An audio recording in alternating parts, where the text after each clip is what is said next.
Mm.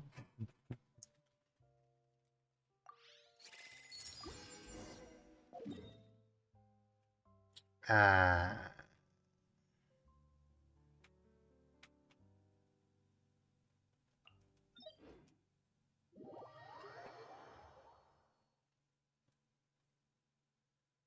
Yeah, I haven't been doing.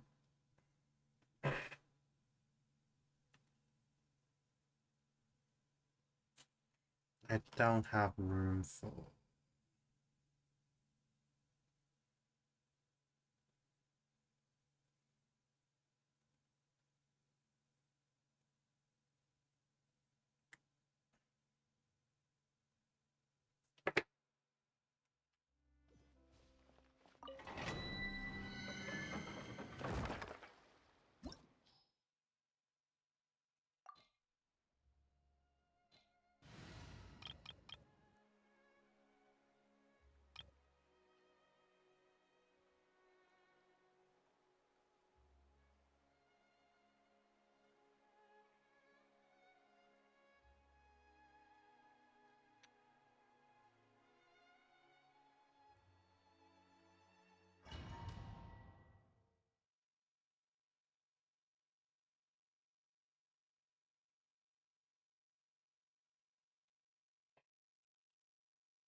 Strike a pose! Shit! Clouds high. The birds come. By ordinance divine, take your true form. Take flight. Sakura swirl. Ha. Ta. Ta. Ha. Ha. Yeah. Yeah. Whirling snow. The wind knows me. Ta. Ta.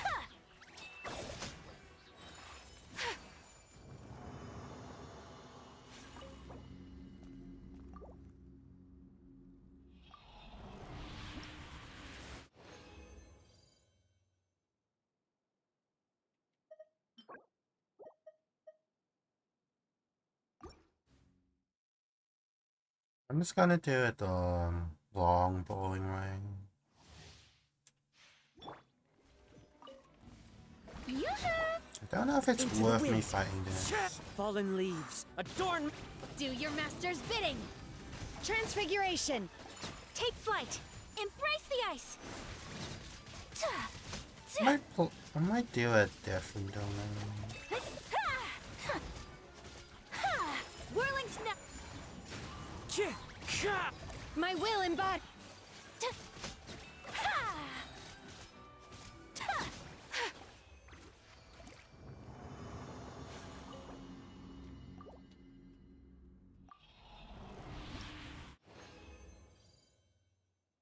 I probably did some talent books, but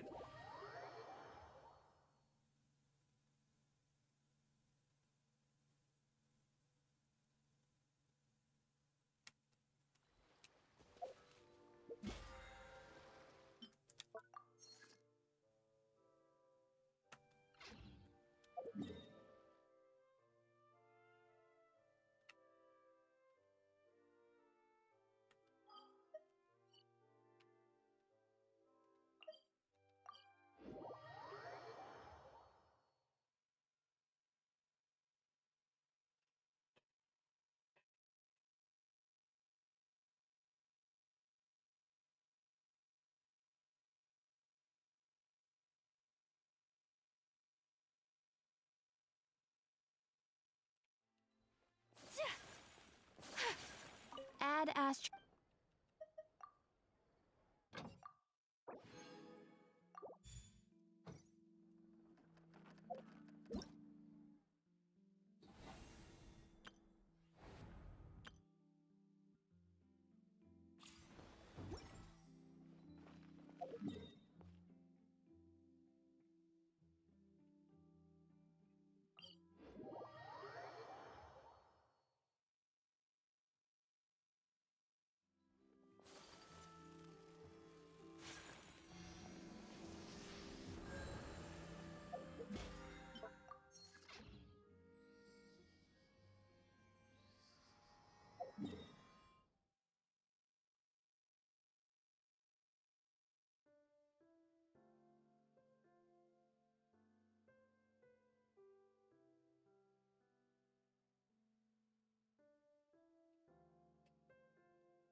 Let's do this one.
Stabilize!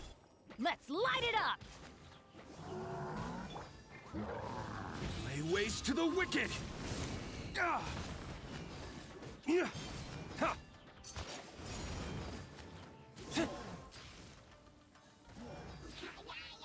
This is order. Solidify! Teamwork is dreamwork! Huh? Nice and spicy! Hey, Yeah! Yeah! Ta! Yeah! Huh? Hit! Stabilize! let's light it up! Yeah! Huh?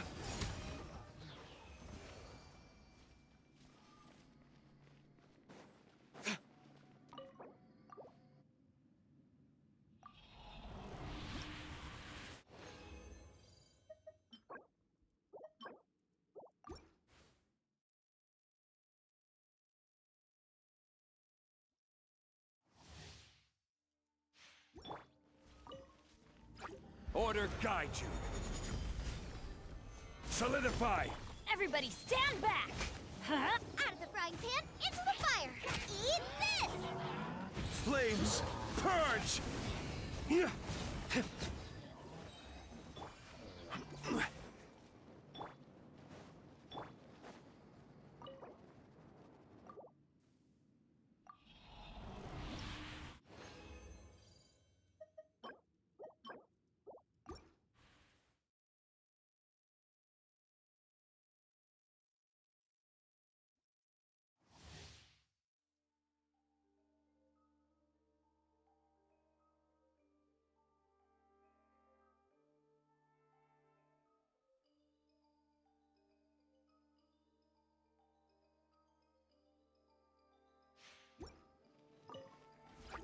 This is order.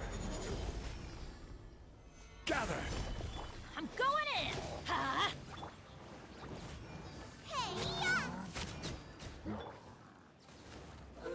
Lay waste to the wicked! Yeah! Ha! Yeah! Ah!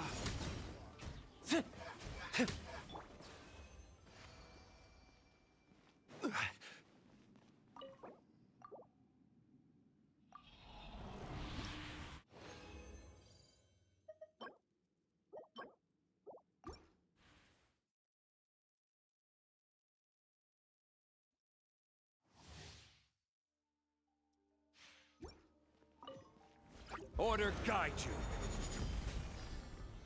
Solidify! Everybody stand back! Huh?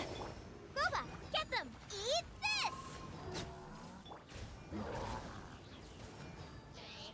Flames! Purge! Yeah. Ah.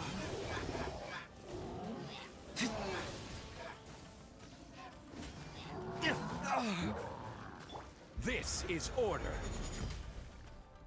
Stabilize. Let's light it up! Nice and spicy! Yeah.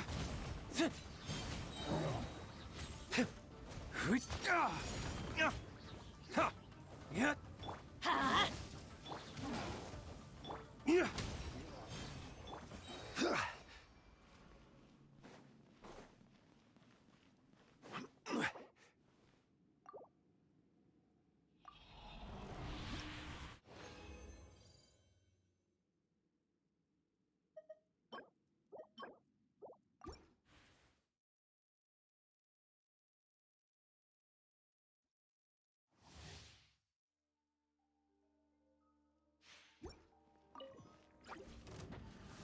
I will have order. Gather. Teamwork is dreamwork! Huh? Boba, get them! Hey! Dawn, break forth!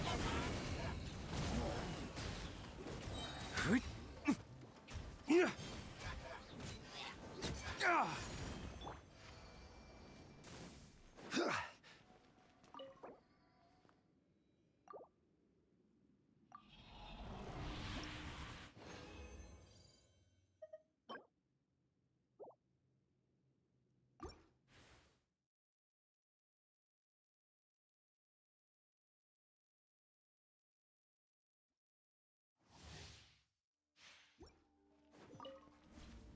This is order. I'm going in! Nice and spicy! Eat this! Dawn, break forth!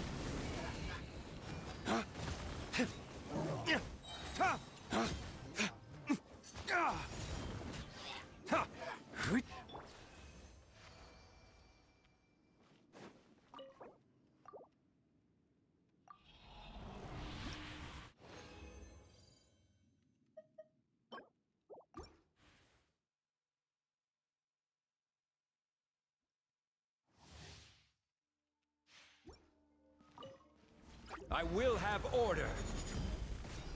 Stabilize. Teamwork is dreamwork! Huh? Hey!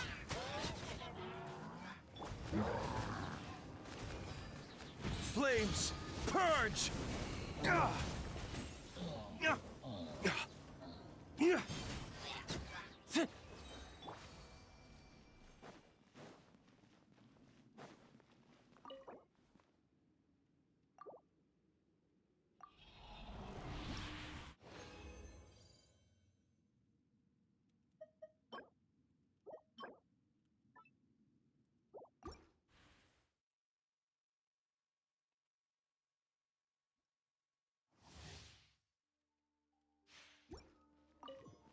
Order guide you. Solidify. I'm going in! Let's light it up! Eat this! Dawn, break forth!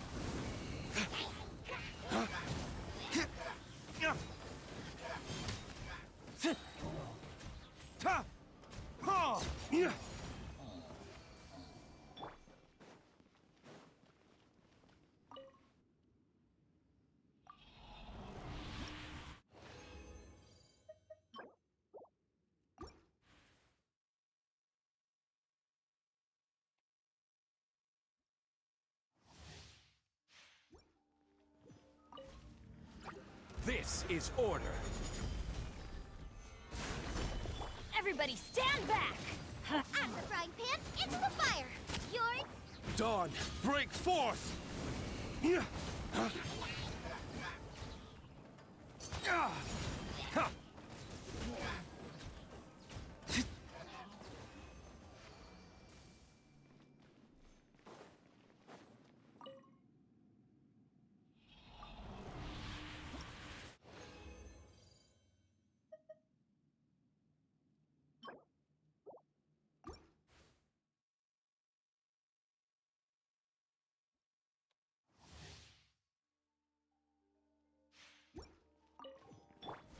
I will have order.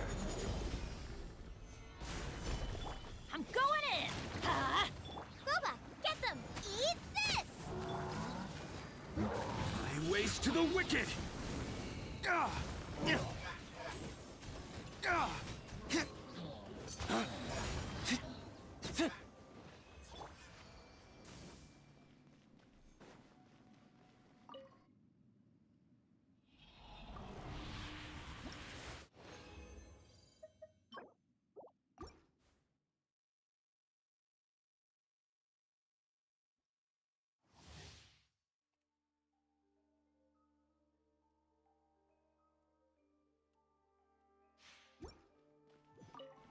This is order.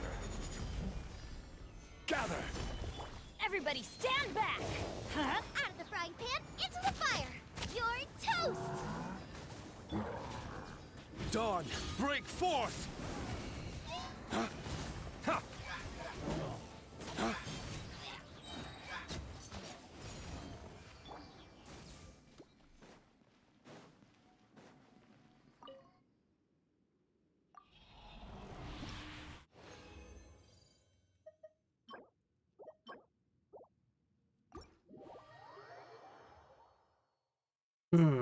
That's all my resin to it.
Mm-hmm.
Navia! Oh, it's you. What brings you all here? Hey, we're just having a look around. I'm here to update myself on how things are going here. Hmm? Oh, the Fatui are here too! Let me introduce you. This is Mr. Garunt Snezhevich. He represented the Knave in sending us a large amount of supplies, and is helping with our work.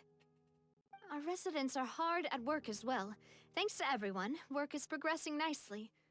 We've lost a lot of people, but we're moving forward. That will have to be enough. Hello, Miss Charlotte. I'm a big fan of yours. I especially like that article you wrote last year about Fontaine's stray cats. But if you don't mind, could you not emphasize our role too much in your report? It's not charity we're doing here. We just happen to share the same interests as the Spina. I get where you're coming from. I'll keep it as simple as possible. Or would you be willing to feature as friendly neighbors? That would be fine. Thanks. Oh, you're back too. How are things? We finished laying down the construction materials. It'll be another hour before the workers are able to go over there. Huh? You're here too, Clarand? Well, her reputation's greatly risen after that whole duel business with Miss Furina. So she's here in Poisson to wait out the heat. All right. She really came here to help me out. There's too much to consider in the reconstruction of Poisson. The Spina has need of more decision-makers. And, well, I do already happen to be connected to Mr. Callis. Oh, wait just a moment. Do you mind me asking a few questions? You know, about how you felt before the duel, about what it was like facing down a god. There's lots of exciting material there, I bet. Forget it. I'm sure you can find a better theme than that, Miss Charlotte. I see you're the same as always. Couldn't you do me a favor, for Navia's sake? Well, if we're talking about doing things for my sake, you might as well just take a few more photos of me. Or of the Traveler. It's better than wasting time persuading Chlorand, at any rate. Of course I will. I'm not gonna let her off that easy. All right, then everyone who wants to be in the photo, gather up. And smile!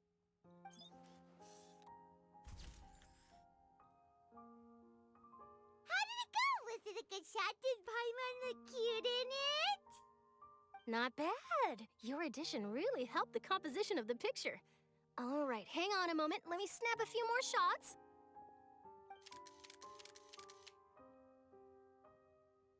All right, that should do it. I'll be back here later anyway, so let's call it a day.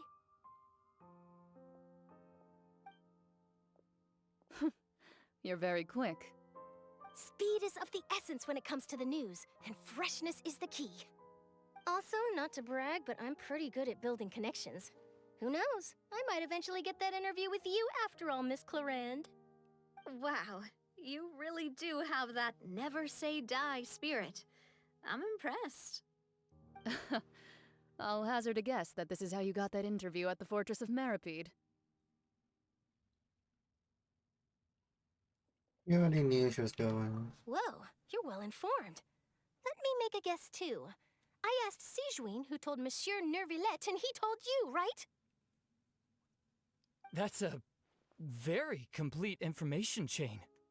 In truth, all Monsieur Neuvillette asked me was, when did the fortress become so friendly towards the media? I told him that it was best not to speak too soon. There's no guarantee that Ridesley will make a personal appearance. You're right. I've got to treasure every moment I have with them. In which case, I'll be making a move first. Stay safe now. And tell me if you hear anything interesting. I'll treat you to afternoon tea in exchange.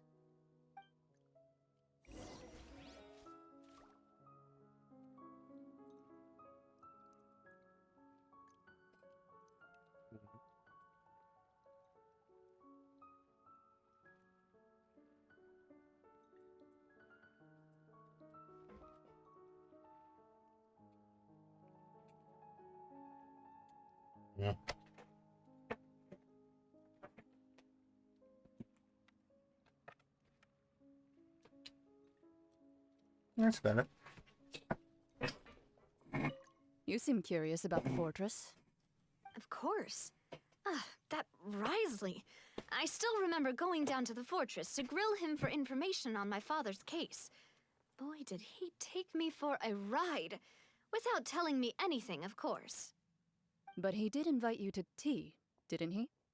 2 large pots of it, in fact. It was good tea, though. I have to agree. The tea there is very good. Speaking of that, would you like to have some today? I mean, you've got time, right? Well, I'd be partial to some shortbread.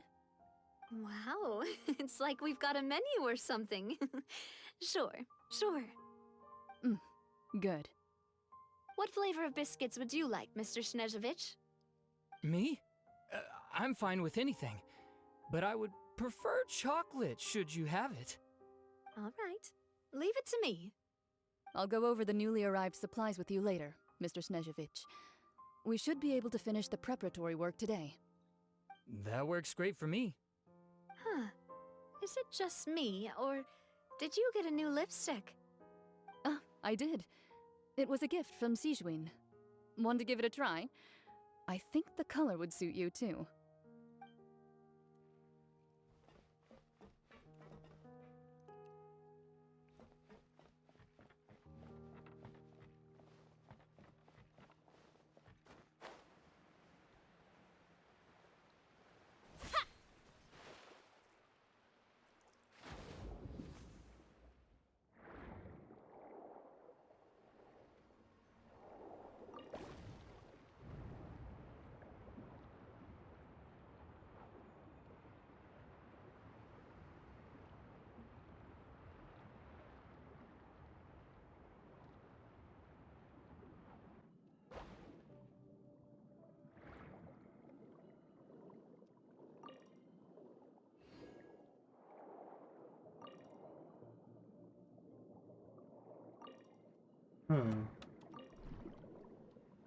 Really, I can find free here.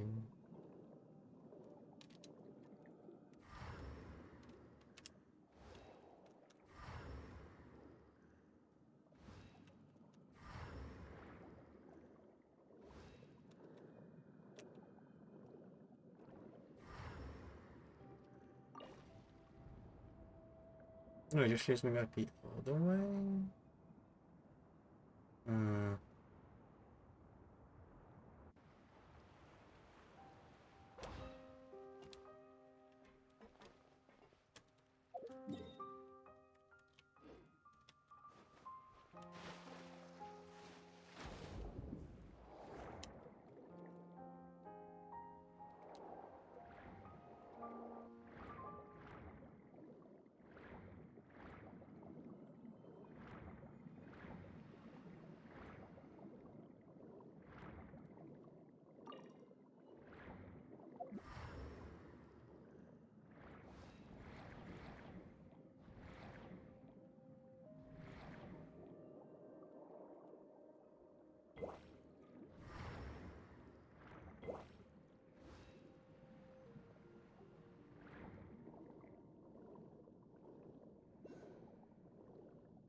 Yeah, I even drop me like a gold man.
Hmm.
Hmm. Really need a UC block.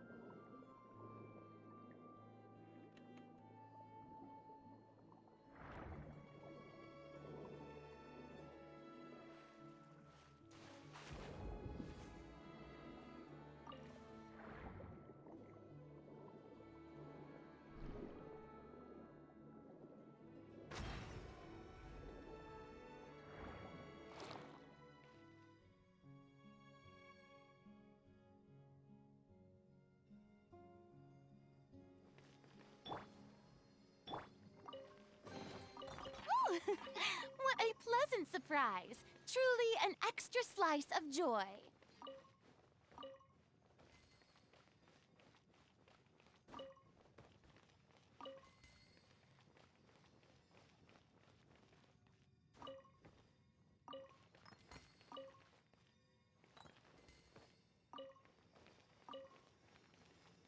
Hmm. So this is for.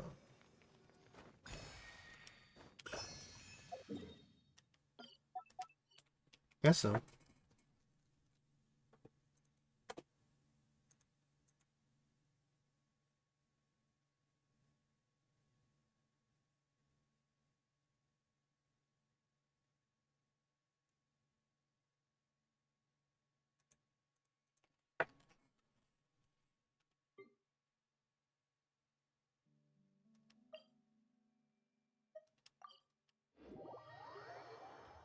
Mhm.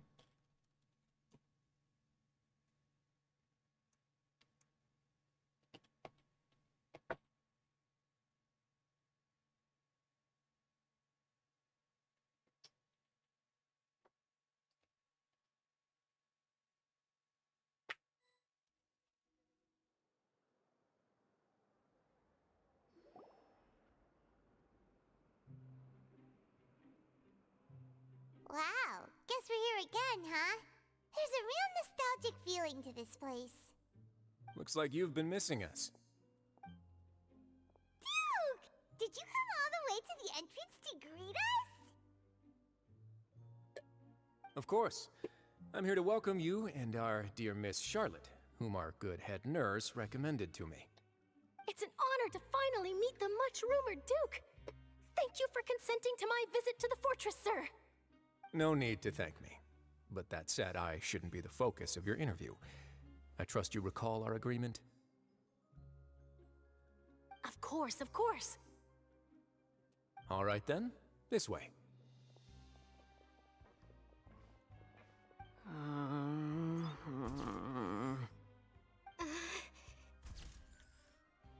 Hey, no need to be so nervous.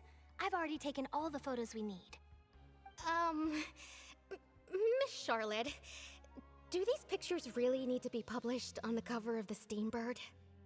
It would seem that Miss Lorvine doesn't want her face to appear beside that of Mr. Jurier, Sir, please don't say things like that. But it looks like dear Mr. Jurier denies it. Might this interview be very important to you then? No, I just... This is my first time being interviewed, and I'm very thankful to the Steambird for... Now, I might not look it, but I actually did meet Mr. Edwin once. And I'll be honest, I enjoyed chatting with you more. You've definitely got more of that genius vibe going on. The boat that brought about a miracle, the ark that saved the people. Why, you recreated a myth back there, like an emissary of legend. Still, if I might ask, where's that flying ship now? Huh! Looks like Charlotte's trying to get herself another exclusive scoop. I have to apologize, but that ship is presently in the bowels of our factory. I'm afraid it won't be easy for you to get a shot of it. Really? Well, then in that case, could I have an interview with you to make up for that loss?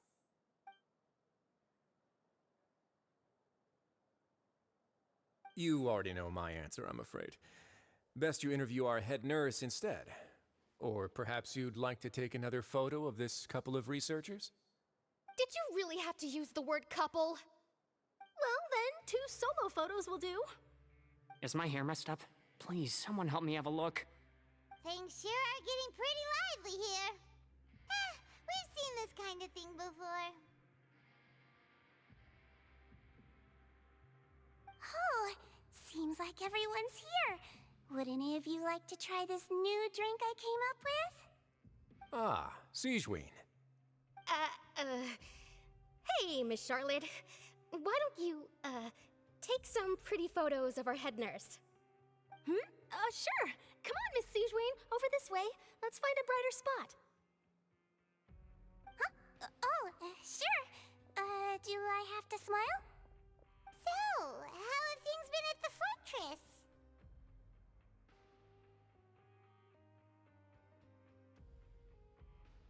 Same old, as you can see. Fontaine's undergone some changes, but this place is still more or less the same. Other than that flying ship, it got a tad too much attention, I think. That's why I decided to let the interview go through. We should direct more public opinions toward the behind-the-scenes heroes. Am I right, Mr. Jurier? Miss Lorvine? You're too kind, sir. I believe that you too should have your day in the sun. Not that you would want that, which is a pity. I'll just leave the spotlight to you two.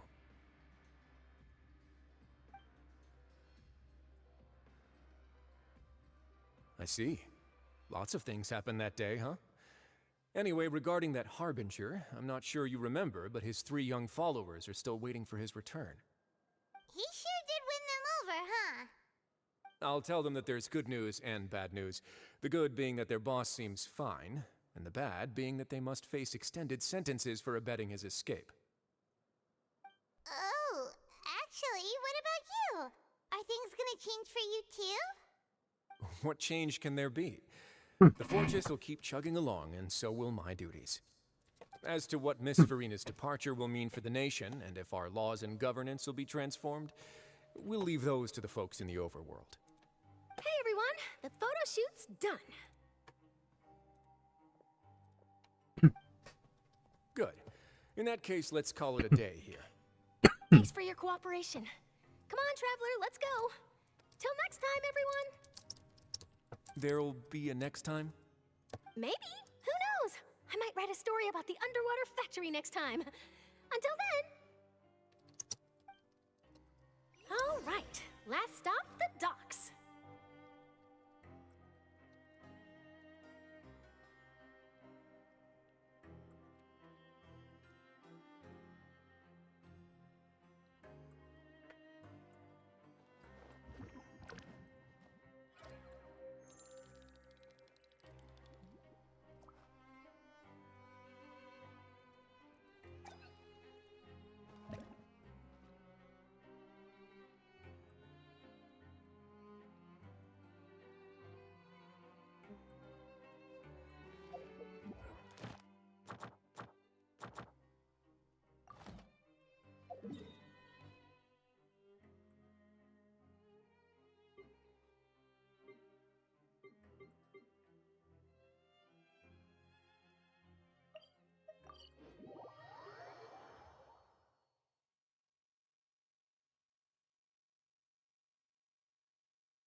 Let's fast as you just jump down here.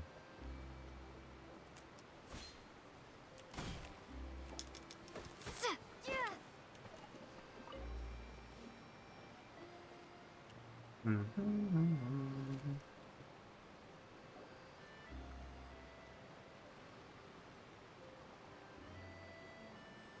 didn't see them! They really are here! How did you know?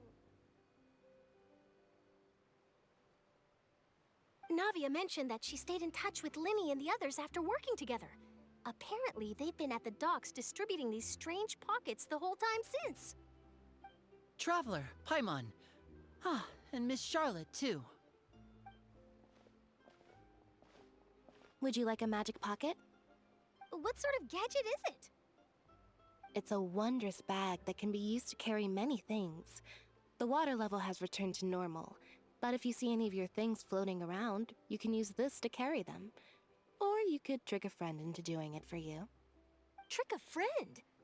I wonder which of my friends would fall for that.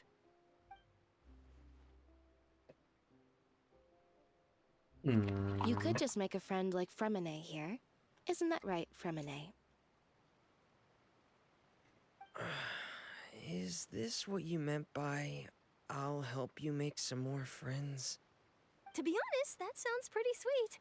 Could I have your contact, please? Sure. Please, write down my address. Lynette sure is working hard to help Fremine socialize. He was the one who proposed doing this.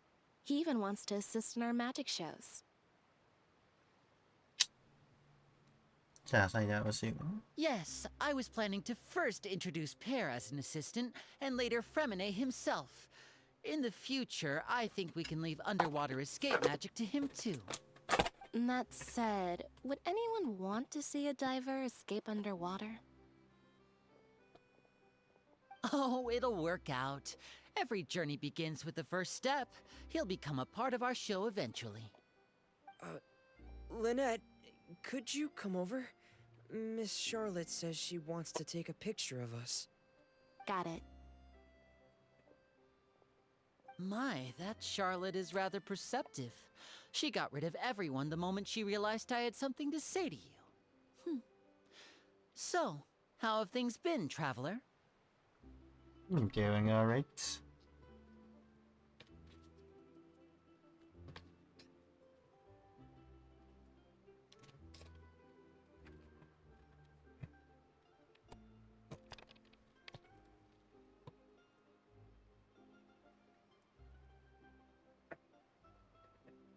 Father says that you did a great deal during the latest events.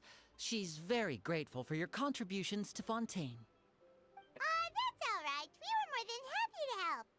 So, what's she doing now? Oh, I guess you haven't heard. Well, after Lady Furina left, Father and Monsieur Neuvillette opened negotiations, during which he gave Fontaine's gnosis to her as a diplomatic gift. A diplomatic gift? A gnosis? Yes, I was quite surprised at first myself. But when I thought it over, there were actually a number of things going for it. It could have been done as an apology for the incident with Lord Child, or as thanks for his help in tying the all-devouring narwhal down. Furthermore, Father did also lend significant aid to Fontaine and Poisson. Well, that's true, but this is a gnosis we're talking about. Doesn't this seem a bit irresponsible? I mean, I would agree, but authorities. I've also heard that it seems that Monsieur Neuvillette has had a significant change of heart regarding the matter. So there's some reason for this that only Neuvillette knows about? I suspect you'll have to ask him about that yourself. Ah, yes, speaking of which, I did see him strolling around the entrance to the Fortress of Meripede a while back. Isn't he real busy and stuff? Paimon didn't think he'd have the time for that. But back to the topic. The gnosis was given to the knave, right? What about Child? They say that he's returned to Snezhnaya to recover from his wounds. I hear that the recent disaster really did a number on his health. Well, I guess I can now call him one of my war buddies. That's true. When you think about it, we've had loads of run-ins with the Fatui. To think we'd be allied with them this time. So shocked by such a simple switching of sides?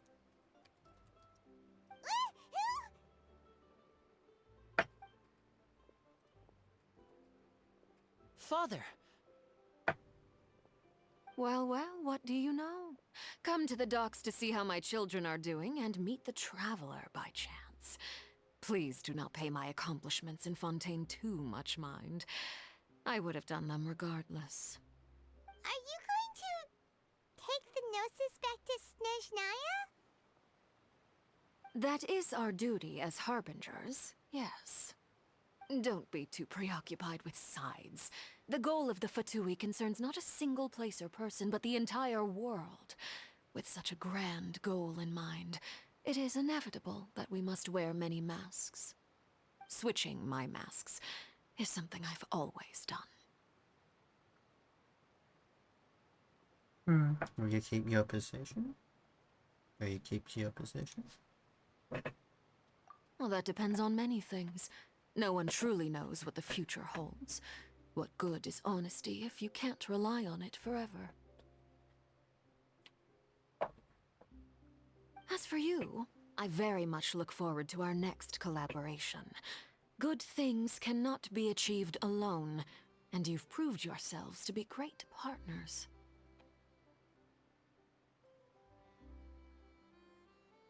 Okay, I just remember something. He helps us deliver this. A vision? All right. I'll remember to return it. Thank you for keeping it safe for him this entire time.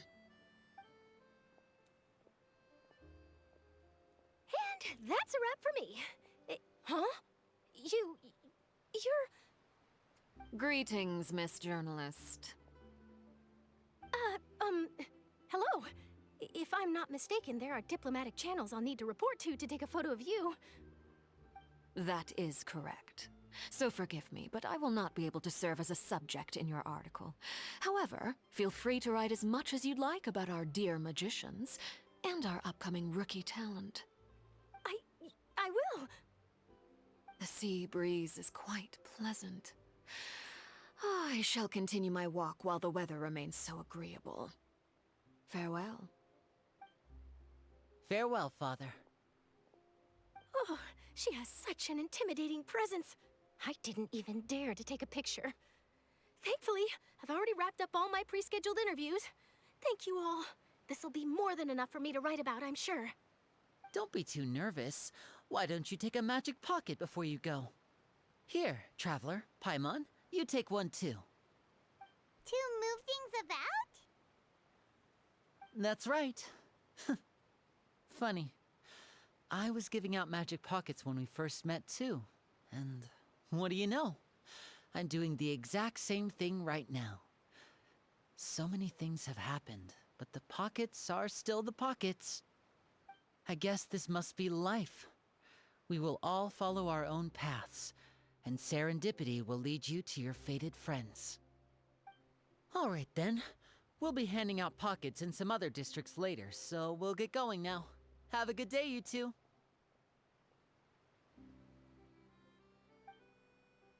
Well, guess we sent Charlotte off. Shall we go see how Neverlette's doing? As long as he's not so busy that he doesn't have time to chat anyway.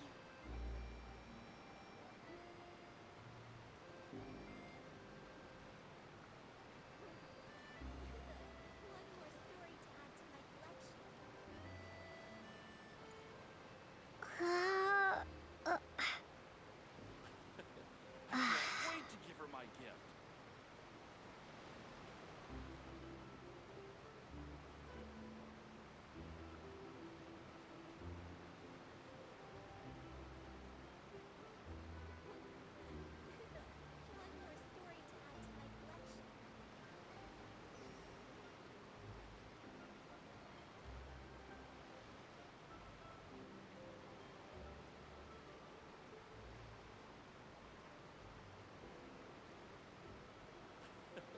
I can't wait to give her my gift.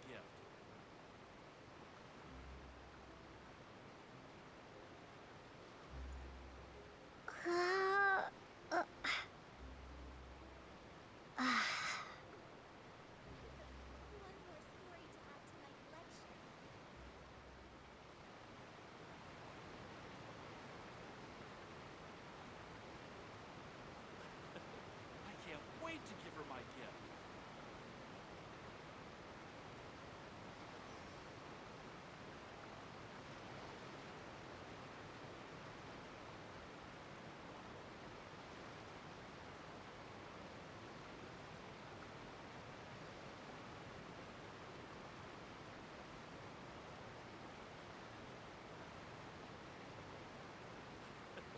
I can't wait to give her my gift. I can't wait to give her my gift.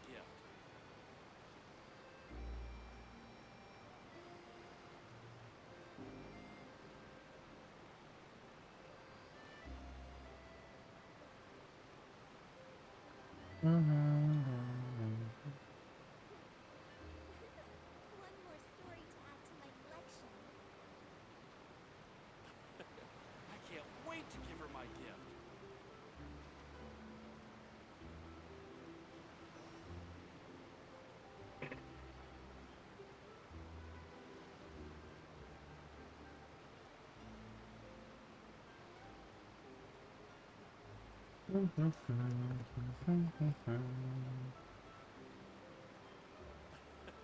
I can't wait to give her my gift.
entrance to the fortress!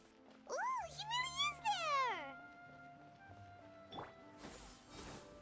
Scatter!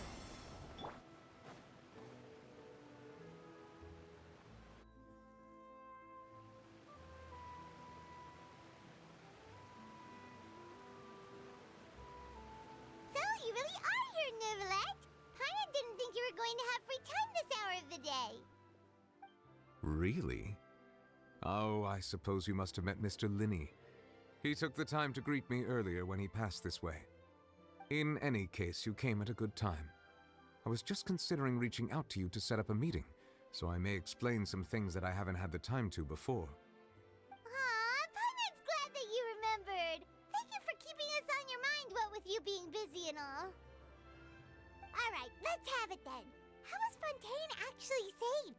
The whole business is still quite the mystery to us.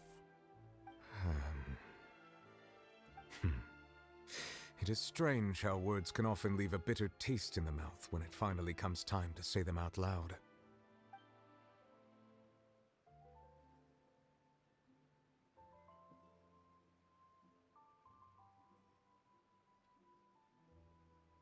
Whoa.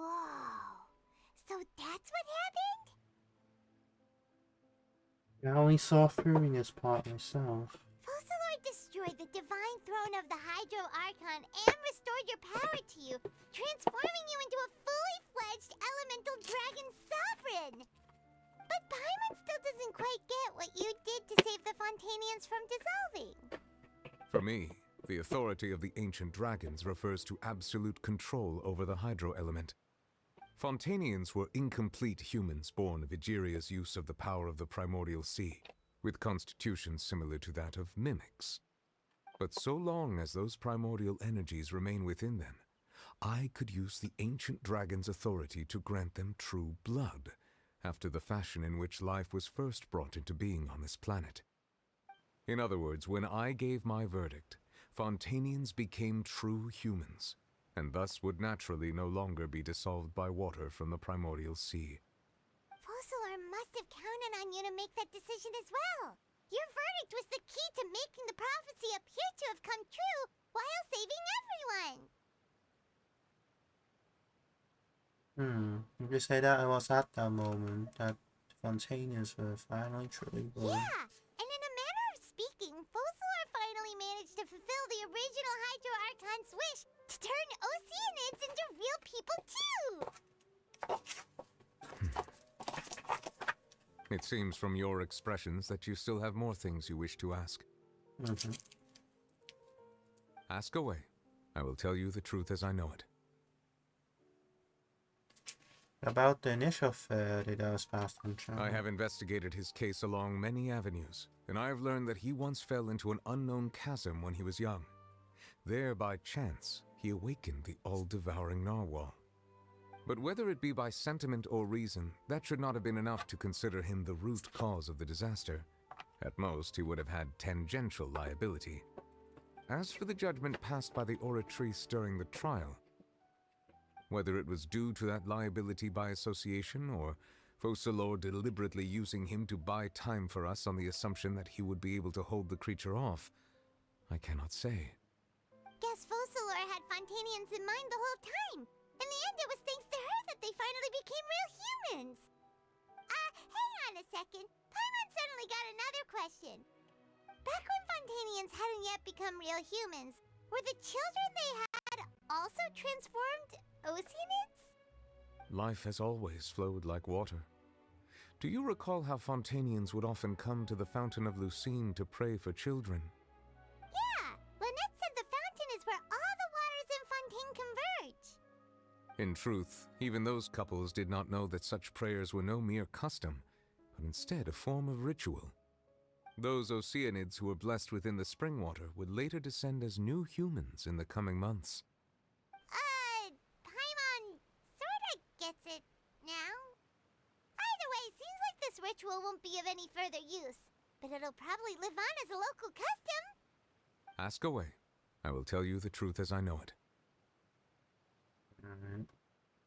I think I just know. Yeah, about that. Risley said Furina has already left. What's that all about?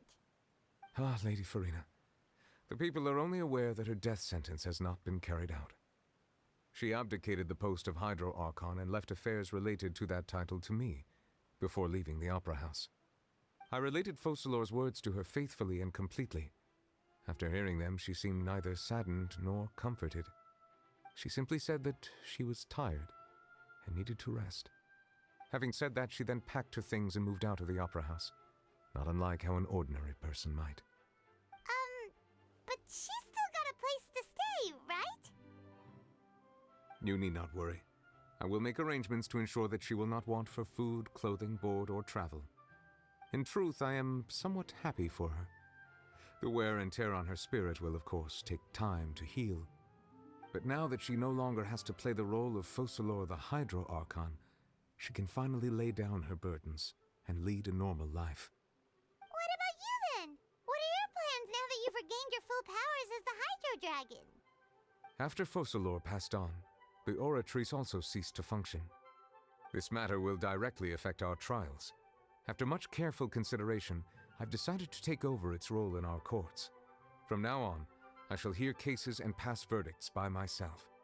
Looks like you're still considering stuff from the perspective of the Udex, huh? As an elemental dragon, there are indeed many things that I must do. But this power and this duty, in a manner of speaking, you could say that both were granted to me. As such, before I attend to my other responsibilities, I must first and foremost continue to serve Fontaine as its highest judge. The duty of the Hydro Sovereign and the duty of the Udex shall coexist within my person. Additionally, the Hydro Archon's departure has brought about another problem, which is that the Opera House shall no longer produce indemnitium. That's true. That power was derived from the people's faith in the Hydro Archon, wasn't it? Wait, but the various mechs and machines in the city are all still okay. Where are they getting their energy from? As I am now, I have full command over New Musia, and it can serve as a complete substitute. Another reason why I cannot quite leave Fontaine immediately. Wow. This ancient dragon's authority stuff is really quite useful, huh? Ask away. I will tell you the truth as I know it. Oh, that's right! They say you've given it to the knave Probably as a even different useless now, object isn't or it? something. Leaving aside their intentionality, the two Fatui Harbingers have indeed done much for us during this crisis. Their sole remaining goal in Fontaine, at least at this point, would seem to be the Gnosis. The Oratrice has ceased to function. The Hydro Archon's divine throne is now no more, and I do not need the Gnosis's power. As such, it has lost all meaning for Fontaine. If the Fatui have impure designs, then we might as well accede to their request now, and avoid unnecessary conflict. What complicated considerations? Paimon thought you were just giving it to them out of gratitude to the knave and as an apology to Child. Ask away. I will tell you the truth as I know it. About the next step on our journey? On my journey? You will soon be heading to Natlan, I presume. I'm afraid that I have little talent as a travel guide, so all I can do is tell you what I know about that land. As far as I'm aware, Natlan can be said to be a nation of dragons. A nation of dragons? You mean like you? No, I suspect that I would not find myself welcome there. Unlike ancient dragons such as myself, the dragons of Natlan have undergone long years of development and evolution. Large numbers of them have entered a form of coexistence with humanity. Natlan is also the nation of war. War ravages those lands like an undying flame. There is one other piece of information I got incidentally from my negotiations with the knave that I believe may be useful to you. The harbinger known as the Captain has thrown his hat into the endless ring of war. The Captain. Sounds like a real tough customer. Seriously, everywhere you look, there's a Fatui Harbinger doing their thing. I suggest that you fully prepare yourself before going to Natlan. In the meantime, Fontaine's doors will always be open to you. Ask away. I will tell you the truth as I know it. I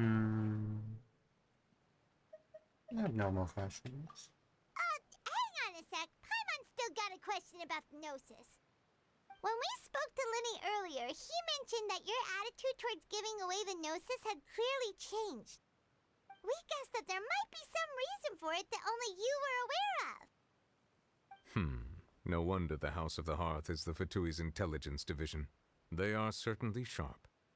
So regarding this specific issue, I was just getting ready to share something with you. What is it? In truth, I exchanged some further words with that lady named Skirk after sending you two back to the surface. It went something like this.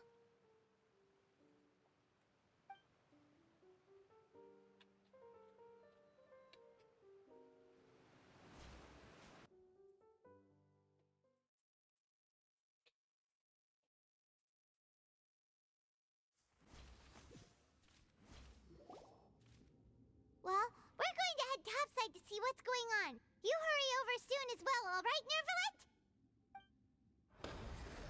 Whoa! What next? The all-devouring narwhal isn't here, so I'm no longer getting any interference. I can finally catch the scent of your power, what it's made of. It is the authority of the planet's primordial dragons, but with something very similar to a god's curse mixed in. It's quite a novel blend. I'm sure I've encountered something like this before. What was it again? I do not know what you speak of. Of course. How could I forget? You should have the remains of the third descender on your person, yes? Remains? I've never heard of any such thing. According to your parlance, I believe it may be called a gnosis. Well, that much is true. After Focalor's divinity faded, she handed her gnosis to me. But I fear I have never heard of it described in the manner that you just did. I've been training with my master, the Foul, ever since I was young, and I have never returned to the surface since. So most of the information I possess, I got from him. It is only natural for those who are greater than humanity to possess a different sort of common sense, which is why there are so many problems in our attempts to communicate with humans. Regardless, you should probably get rid of objects of misfortune to prevent any disasters from befalling you. To live in itself is a blessing, but once a person dies, the bonds he once had with this world shall all turn to curses. What do you mean by that? No need to fret. These are just my personal thoughts, and my reason for no longer wishing to return to the surface. This third descender you refer to, who are they? And when did they die? Master never mentioned them to me. Perhaps it just wasn't that important for me to know. If you're interested, though, I could ask him. I'll be sure to pass the answer on to you next time. Next time? You believe we will meet again? I do. Wait. I have a disciple of my own, don't I? He can be the messenger then.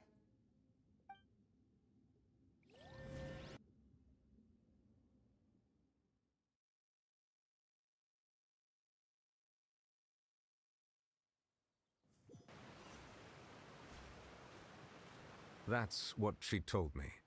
Whether it would prove useful or not, I wanted to pass that information on to you. The remains of the third descender? So that's what the Gnosis actually are. Paimon just thought they looked like chess pieces. How could they be a person's remains? All the same, assuming that there was no misunderstanding or special metaphor at play, that is what she meant to say. And she said that it would bring misfortune and that you should check it, which is why you gave it to the Fatui. If she speaks the truth, then I would simply be putting Fontaine at unnecessary risk by keeping it here.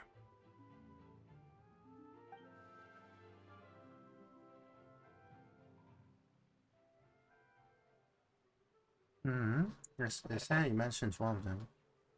I am the fourth descendant. One that the gnosis are related to the descendants, and two that the one who came before me is ordered. I guessed that you might already be familiar with this concept, but I did not expect you to be one of them. That means that the Gnosis, which are exceedingly element compatible and can even enhance elemental abilities, do indeed come from the third descender. I wonder, does your body also possess similar properties? Like being able to use elemental powers without a vision. That does sort of count as special compatibility, right? No, let's not think about this stuff right now. It just feels creepy. Comparing the Traveler to the dead third descender and all. Don't worry, I won't show you. That's what you say, but this topic still feels like bad luck. Once Child recovers, let's get some more answers out of him. Or go look for his master and get the answers that way. I too believe it unwise to make too many blind guesses when information is lacking. The same is true of being at court. Alright. Whatever the case, it seems like the crisis here in Fontaine's over for now. Yes. All of Focalor's efforts were for this moment as well. But she sacrificed herself in the end as a god, and she suffered through all those years as a human. Was that really what she wanted? I suppose that would be the mystery of a god's will.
Can you understand the will of the gods? I suspect not. But once in a while I too would guess that if wishes were like the clouds in the sky, they will one day return to the earth as raindrops. Life flows like water, and rain is the final answer. The water levels may sometimes tilt one way or another, but the rain falls fairly upon all. And what, ultimately, is the difference between the rains that fall upon all of us?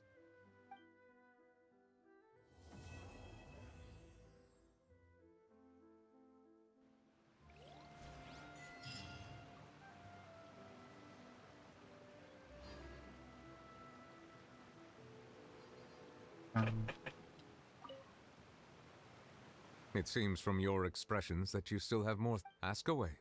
I will tell you the truth as I know it. I suggest that you fully prepare yourself before going.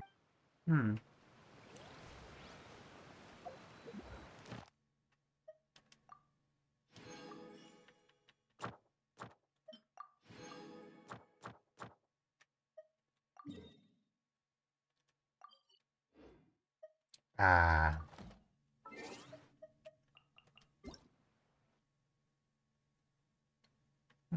New survey.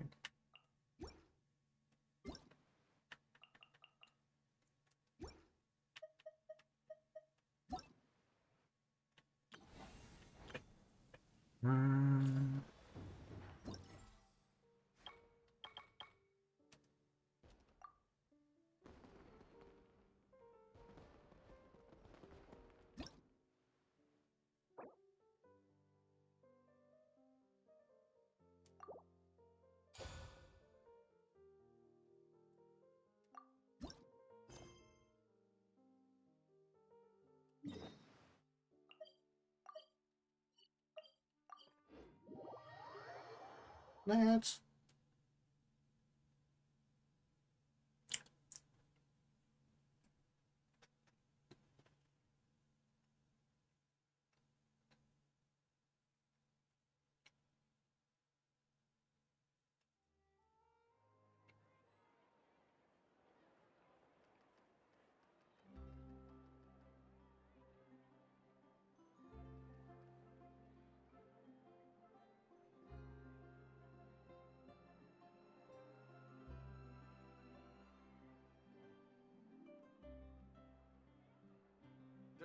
extra fee for that.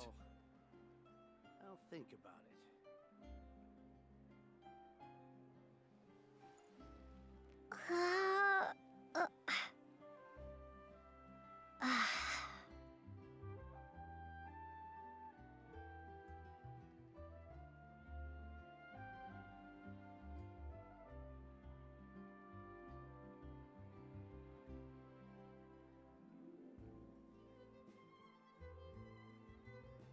There'll be an extra fee for that. I'll think about it.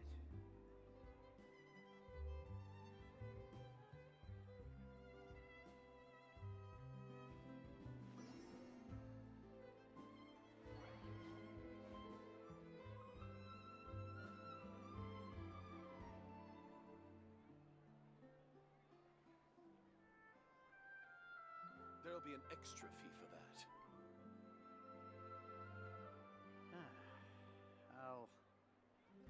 I'll think about it.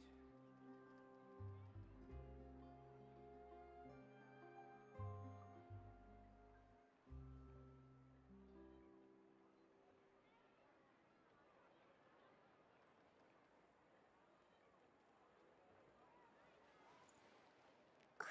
an extra fee for that.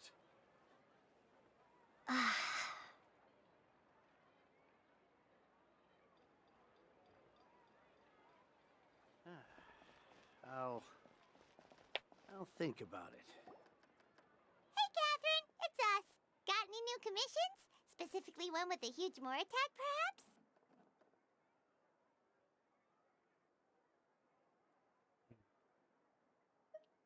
The more lucrative, the better. You know we're worth it. For quality work and speedy results, choose Paimon and the Traveler. It's always a pleasure to see our two most avid adventurers again. Looking for the next challenge, I see. Actually, we do in fact have a rather urgent commission that is still open. Having read the details, however, I don't believe you'd consider it to be lucrative. Don't worry about that. We were just kidding. So what's the situation? To put it simply, the requester is looking for a temporary replacement actress for their musical. The original cast member ran into some issues and is currently unable to perform the role. But the troupe has also been experiencing some financial difficulties, so unfortunately they cannot afford to pay the replacement actress. That does sound like a tricky situation. So basically they're looking for a volunteer? That's right. Our adventurers reached out to many actresses, but none of them were willing to take the job. There are only a few days left until the performance. If they can't find someone in time, they'll probably have to postpone the show. And delays tend to create all sorts of new problems. Got it. Oh, this one's a doozy. What do you think, Traveler? Any ideas? Even if we took the commission, neither of us have any experience starring in musicals. Very true.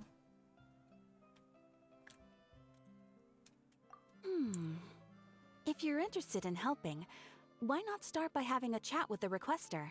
He's right over there. Maybe you can't fill the role yourselves, but you might be able to help him figure out another solution. Maybe there's something he hasn't thought of. Oh, it's that guy, huh?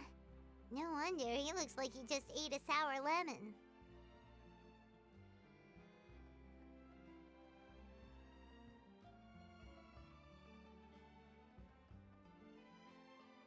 Got it.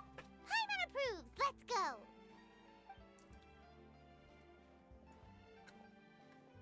Hello there, are you the guy looking for a new actress? Wait, I know you two!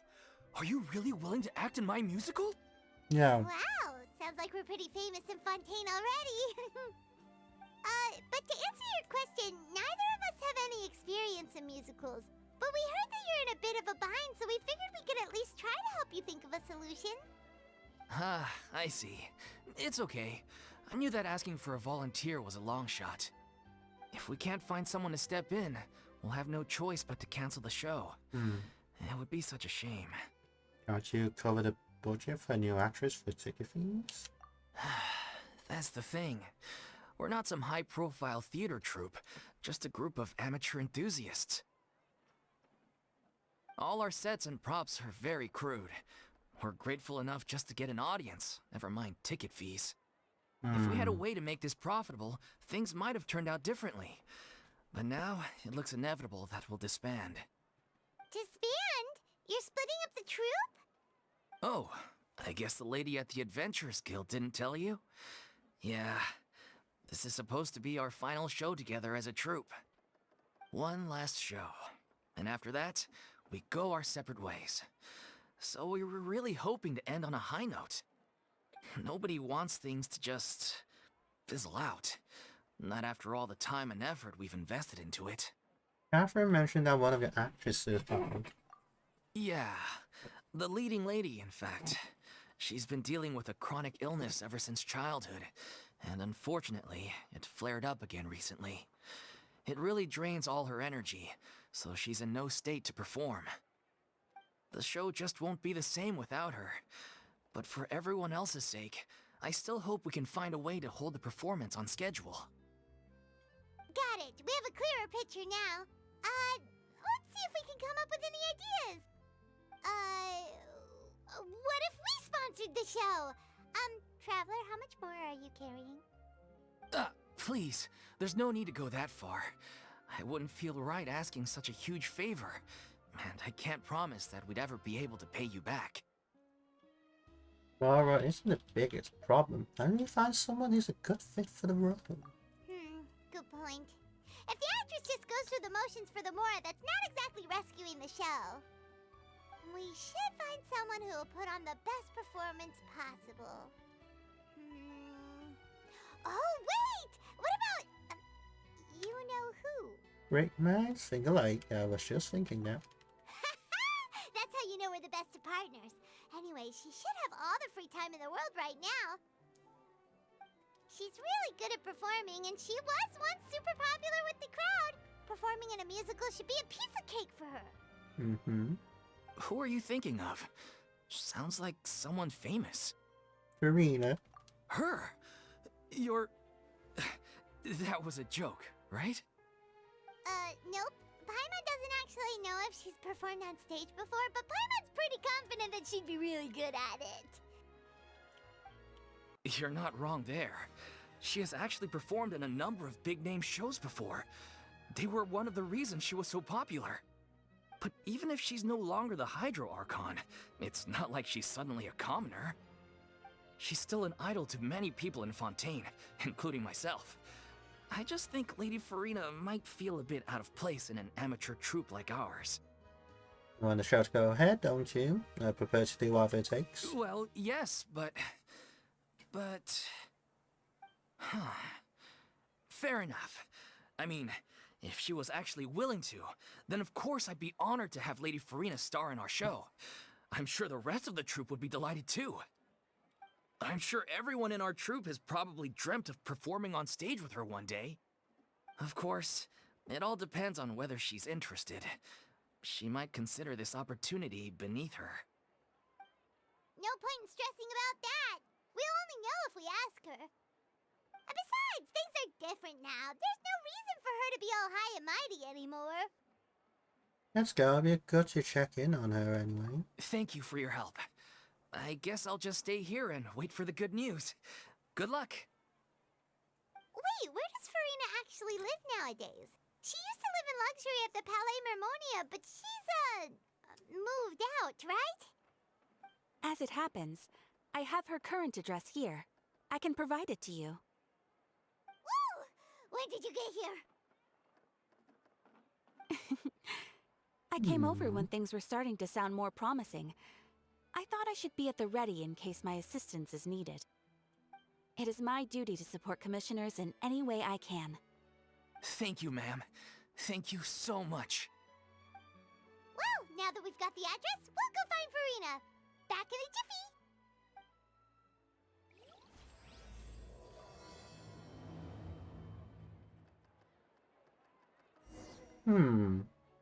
Time itself is a silent song.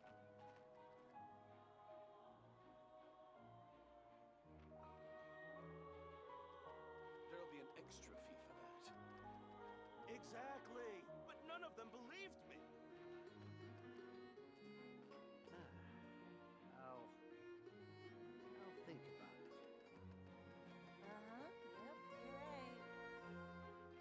Can't tell.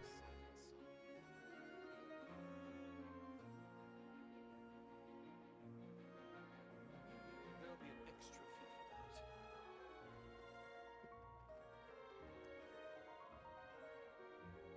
Exactly, but none of them believed me. I'll think about it. Uh-huh. Yep, you're right.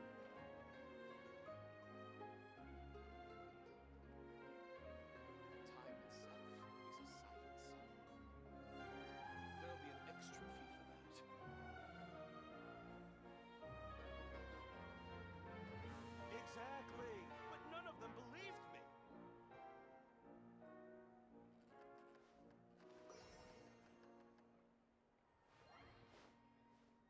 Uh-huh. Yep, you're right. I'll think about it.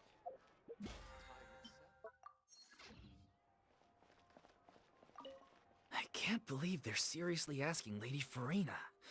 Seems a little over the top. Try not to worry. May I pour you a glass of water? There'll be an extra fee for that.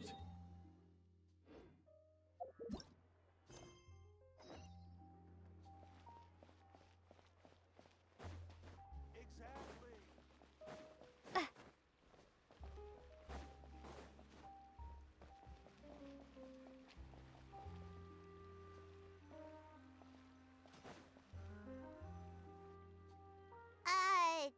Did Catherine really give us the right address?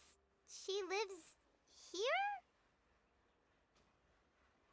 Not that there's anything wrong with this place. It's just, a bit of a step down from the Palais Marmonia.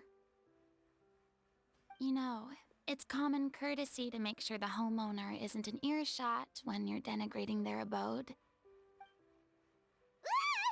Okay, when did Poppy Got a Thin Air become all the rage? First Catherine and now you? I was just out on a shopping trip. I ran out of macaroni, so I went to grab a few more bags. I used to have a much wider range of choices when it came to food, but now I'm finding that simple, traditional home cooking can be quite delicious too. You get sick of macaroni every day? Not at all. As long as you have different kinds of sauces in, you can have macaroni and tomato sauce one week, macaroni and bolognese the next. Oh, sounds like you're really struggling to cope. Is it because you have to do all your own cooking now? How rude! Questioning my cooking skills. The audacity! It's not like I have a very eventful life these days. Actually, I barely leave the house. So I don't see how it's unusual that my meals are a little simpler now too. Besides, I'm sure I could master dishes like la lettre faucilor or blubber profiteroles in no time, if I felt so inclined. Ah, there it is. You don't know how to cook.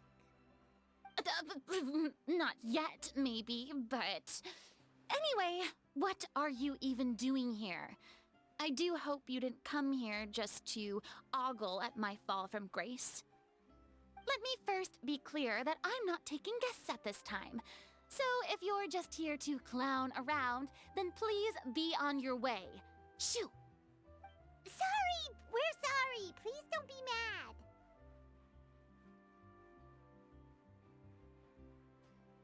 Emma's just showing concern for your well-being. Yeah, exactly! What the Traveler said! Paimon wasn't trying to make fun of you. Hang on a sec, you weren't exactly holding back either. Yes, no problem. I actually came here to ask you for your help. My help?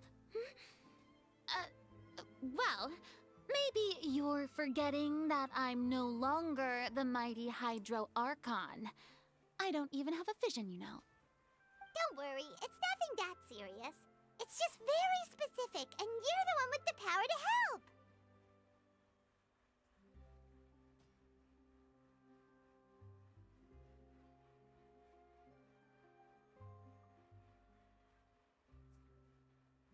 If not you, then no one. You're the only person for this job.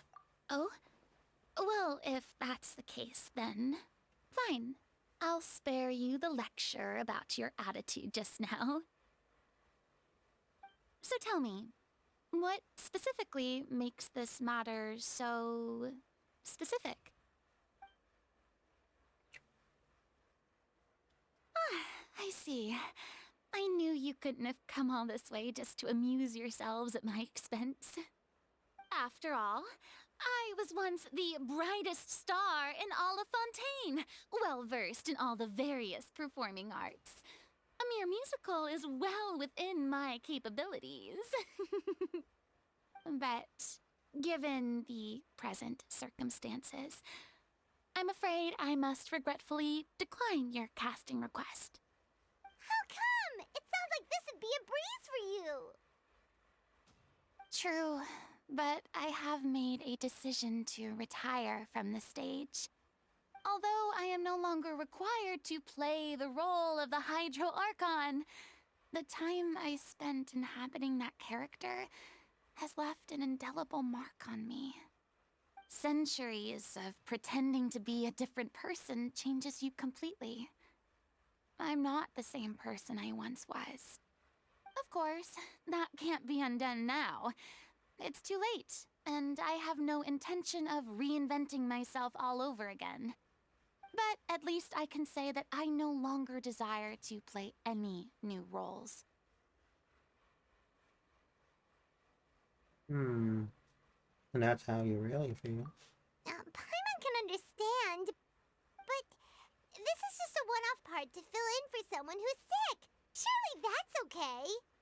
Whether it's a one-off or not, it's a boundary that I've committed to no longer cross. If I make an exception to the rule now, I'm just leaving a back door for myself, which would be the same as not having a boundary in the first place. So I'm not going to perform, and that is that. Okay, guess there's no convincing you. Well, is there anything else we can do to help out the troupe? Otherwise, they'll just have to disband without any fanfare. Do you know any other actors who might be interested in the role? Nope. Short and to the point, okay. I've never been great at maintaining relationships. Besides, anyone I've ever worked with probably couldn't wait to get rid of me. Since I'm just an ordinary person now, they'll probably just laugh in my face if I go asking them for help. You shouldn't assume the worst of people. True, but I mean, could you even blame them? I show up out of the blue, begging and groveling for their help with a show they won't even get paid for? Oh, no way. I'm dying from embarrassment just thinking about it. Nope, not happening. Well, is there anything else we can do? This performance really means a lot to the guy we're working for. Have I not made myself clear? You're barking up the wrong tree.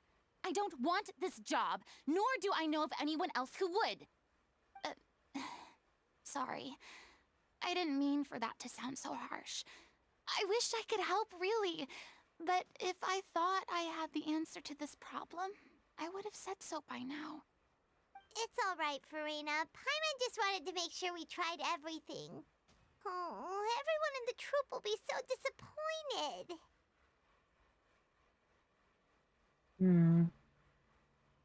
Let's try to come up with a plan B. Yeah, I guess that's all we can do now. All right then, we'll see you around, Furina. Toodaloo to you too. I'm going home to take a rest now.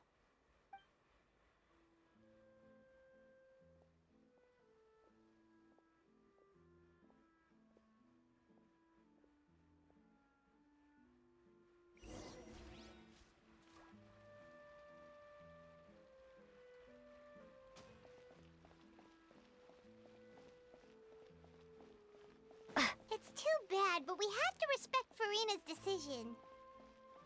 Maybe the thought of performing brings up too many painful memories now. Exactly, but none of them believed me.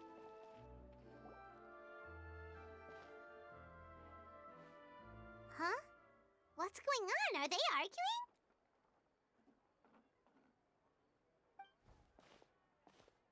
That's besides the point. I'll ask you again. Why did you start looking for a replacement without my consent? When did I tell you I'm going to take a step back? You didn't need to say it. We've known each other for how long now? We know the signs. But you never tell us about your illness, even when it's clearly flaring up. And that gives you the right to make a decision on my behalf? Shortly after you left, the troupe's lead actress came to the Adventurers Guild. She believes that she's healthy enough to perform. Excuse me, but can you both take a moment to discuss something else for now? The adventurer assigned to your commission has returned. Sorry, I was just dealing with a little misunderstanding. So, how did your conversation with Furina go? Sadly, it's a no from her. We tried to persuade her, but she wasn't having it. She doesn't want to play the role for personal reasons. I see. Well, circumstances have changed a little, so maybe that's not such bad news after all. You see, our leading lady has just informed me that she's well enough to make it to the show after all. Staging the musical with the full original cast was always the dream, of course. Oh, right! Sounds like everything worked itself out then.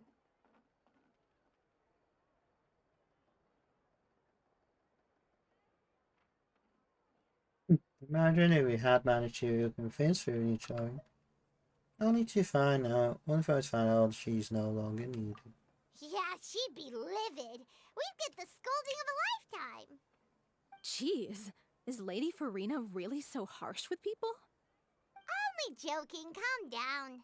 So, guess we can consider this case closed now, huh? Despite the fact that we failed to complete the commission, we were still racking our brains for ideas on the way back here.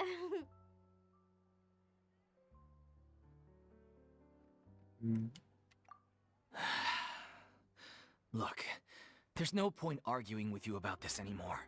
You've made yourself very clear, so I'll stop looking for a replacement. This is the last chance we have, though. If your illness flares up again, there won't be time to find anyone to replace you. So, are you absolutely sure you'll be able to handle it? The whole team is putting everything they have into this final performance. We have to make sure it goes ahead. Yes, I'm completely confident. I've been taking a new medication from the doctor, and it's working brilliantly. I'll definitely be able to tough it out until the performance day. I share everyone's desire to commemorate all our years as a troupe with a proper farewell show. So the last thing I want is to be left out. Every one of us thinks of this troupe as their home, myself included. You're right. I'm sorry. I let myself get too worried about the show. I should have asked for your permission first. All's well that ends well. Sounds like the show will go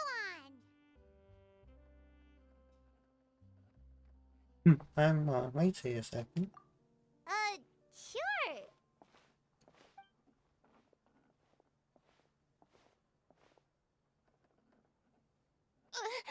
Hey, how did you... I was just passing by because I realized I forgot a couple of items on my shopping list. All right, I'm coming. No need to drag me.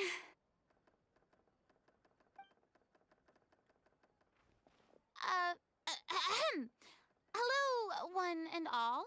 I couldn't help but overhear your conversation just now. Furina? Didn't you say you were gonna take a rest at home? What are you doing here? I was just ever so slightly concerned about the situation you mentioned. Yes, a teensy bit concerned, that's all. When you came to talk with me earlier, I jumped right to explaining my position and said some strongly worded things. And all before I even had a full grasp of the situation. Anyway, I just feel a bit bad about how it went down. I'm sorry, Paimon. Oh, it's totally fine. Paimon didn't take any of that personally. Why didn't you just show yourself? You really have a knack for asking the most uncomfortable questions, don't you? I felt very sheepish, having had a change of heart after flatly refusing you. And then, to make matters worse, you caught me. But in any case, it sounds like the issue has already been resolved. Yeah. When they said they were gonna ask for your help, I almost had a heart attack.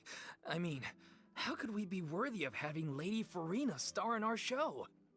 There's no need to think like that, and no need to keep addressing me as Lady.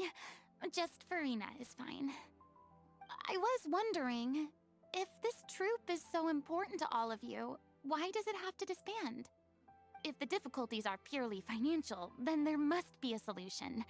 You could put the shows on pause while you look for a sponsor, for instance. Everyone seems so devoted to the troupe. I'm sure if you keep chipping away, you'll find a way through.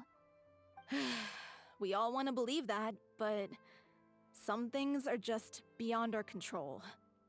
Everything's been going downhill ever since we lost our director. She was the heart and soul of our troupe. She kept us going. Her name was O'Reilly, and she was the founder as well as the artistic director of our troupe. And tragically, she was a victim in the serial disappearances case. What? That's actually how I recognized these two.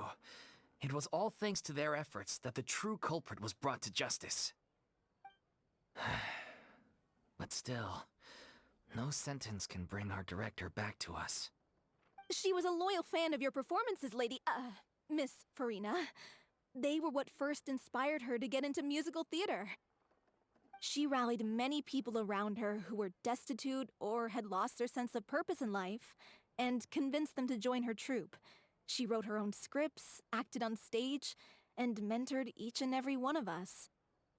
People loved our performances back then. We seemed to be going from strength to strength. Things were really looking up for us. And then disaster struck. Yeah. After that, the entire troupe fell into disarray. None of us know anything about script writing, let alone how to handle the business side of things. We've been doing the best we can. But despite our efforts, things are slowly but surely falling apart.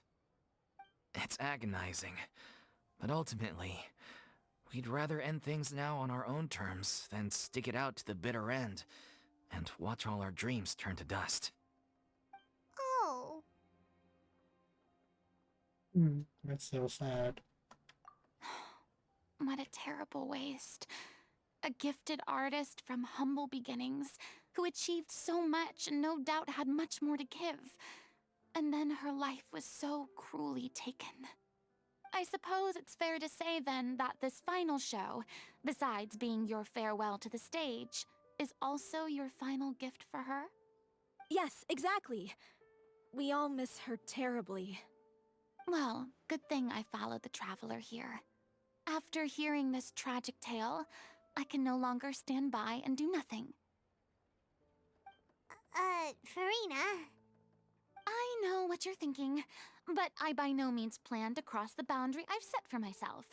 Besides, they're no longer looking for a replacement anyway. I can, however, provide some artistic guidance from the vantage point of a highly experienced audience member. But only if you feel this is something that would help, of course. Oh, most definitely! We'll take any guidance that you can give. We unfortunately don't have any budget for a consultant, though. Will that be a problem? I don't need any compensation. All I'd ask in return, if you're willing, is that you tell me some more about the life and work of your late director. Something I've begun to realize since my departure from the Opera Epicles is that there's a lot you don't see when you observe everything from on high. The law only judges criminal behavior and does not weigh human emotion. The court's verdict can settle the question of criminal liability, but what about all the unresolved emotions of the parties involved? What happens to them?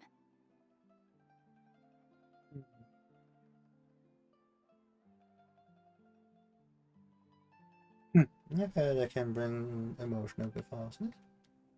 It can pour out and flow into infinity. An interesting answer. But if you ask me, I think all emotion shall ultimately return home to the heart and slowly settle with the passage of time. Take, par exemple, how this troupe pines for their late director. Things such as this I have never witnessed before, and so I should like to observe, perchance to understand. Huh.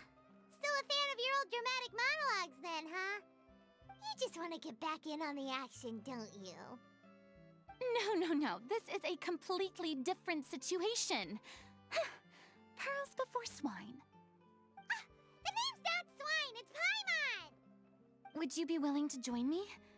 Come on, take a break from adventuring to listen to a story.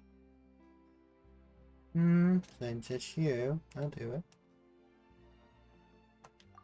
Thank you all so much. Our director was a huge fan of Miss Furina's performances, as of course we all are. Alright, follow me. We'll go to our usual practice space. Please excuse the size. It's a little on the smaller side.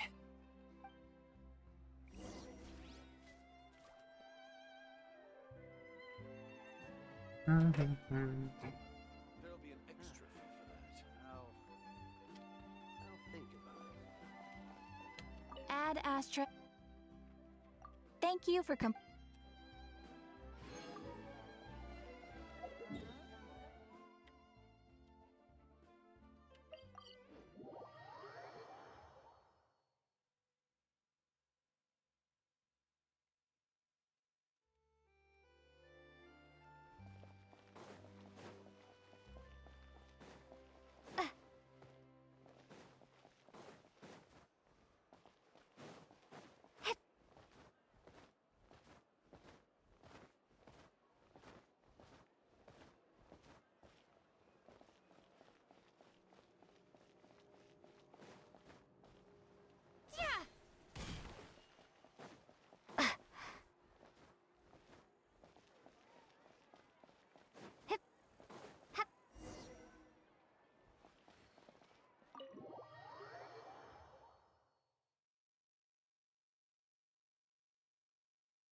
Huh?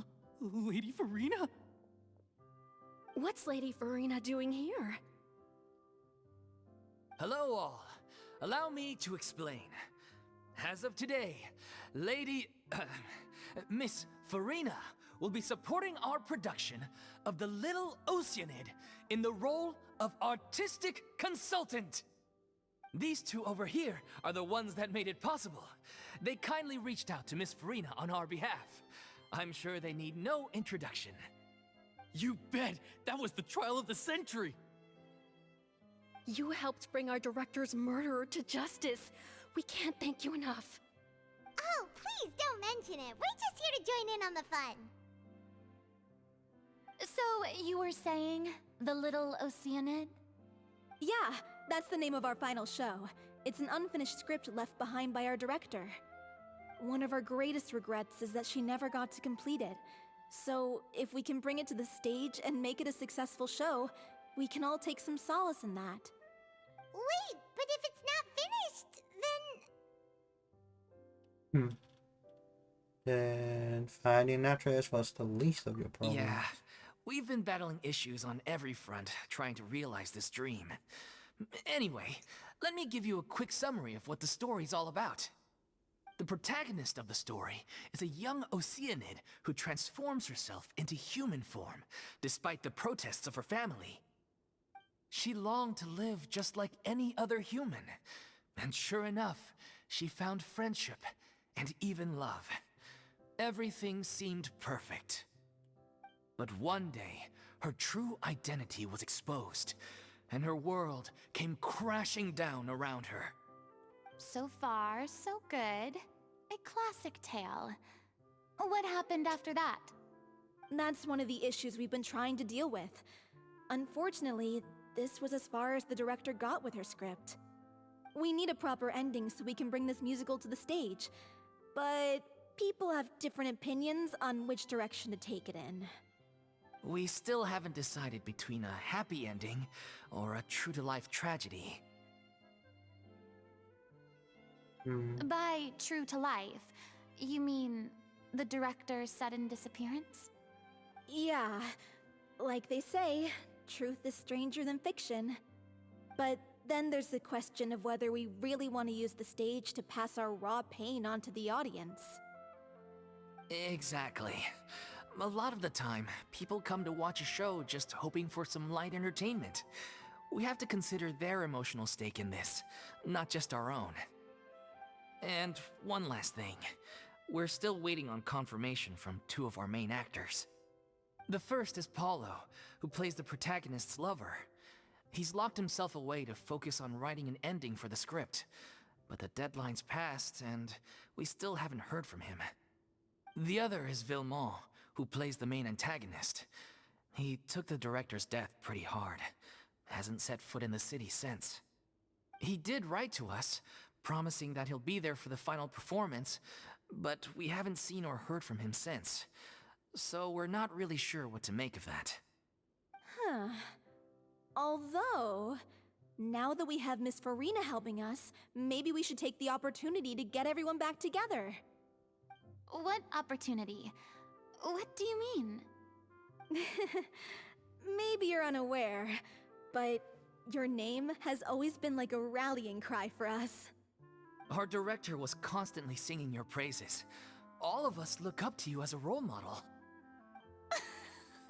Oh, stop! You're making me all flustered. Although, not in a bad way. I suspect the reason they're dragging their feet is that they have their doubts about whether the show will really go ahead, considering all the issues you've been facing. But one by one, all the obstacles are being removed. Now is the time to rally the troops. Makes sense. Okay, priority number 1, let's check in with Paulo and see where he's at with the ending. He went back to Poisson a few days ago, said that staying in a friend's home might help him to relax and escape the feeling of isolation. I thought the last thing his friend would want right now would be to take visitors, given that Poisson was flooded not too long ago. But I guess it's the opposite. A friend in need and all that. Yeah, maybe he could use some company. Poisson?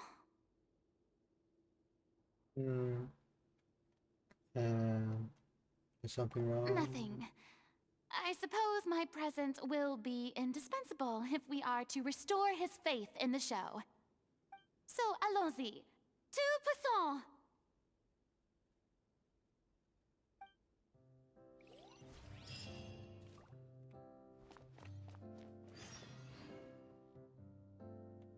Pressure's on now. We gotta make sure we're fully prepared.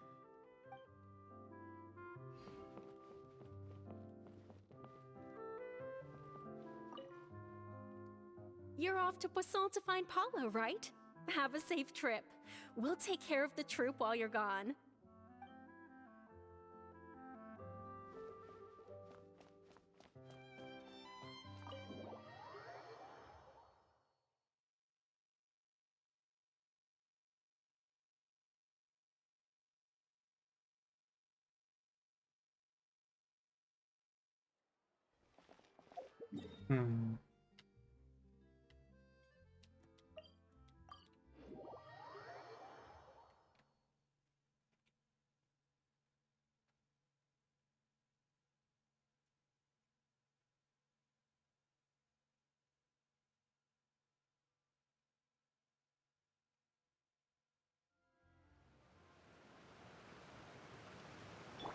Yeah!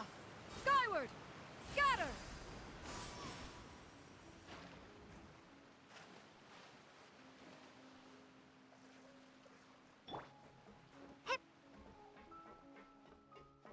Sorry, I'm not taking any new jobs right now.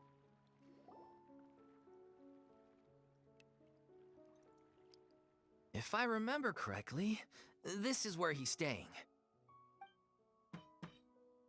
Who is it? It's me. Is the script ready? You came all the way here for that? Alright. Forget that for now. Just come on out. We've got some great news. Nice try. Look, just give me some time, okay? I'm just wrapping up this last part of the script. I'll be out once I'm done. Okay then. Looking forward to your masterpiece. So, as expected, he's missed the deadline. The ending is one of the most important parts of the show. Even once he's done, it isn't final until we've all had the chance to read through and make sure we agree on it. Someone told me they'd just seen you in Poisson. I assumed it was a case of mistaken identity, but sure enough, here you are. And Furina, too. I was wondering if we might run into her. So, you're here for Paolo?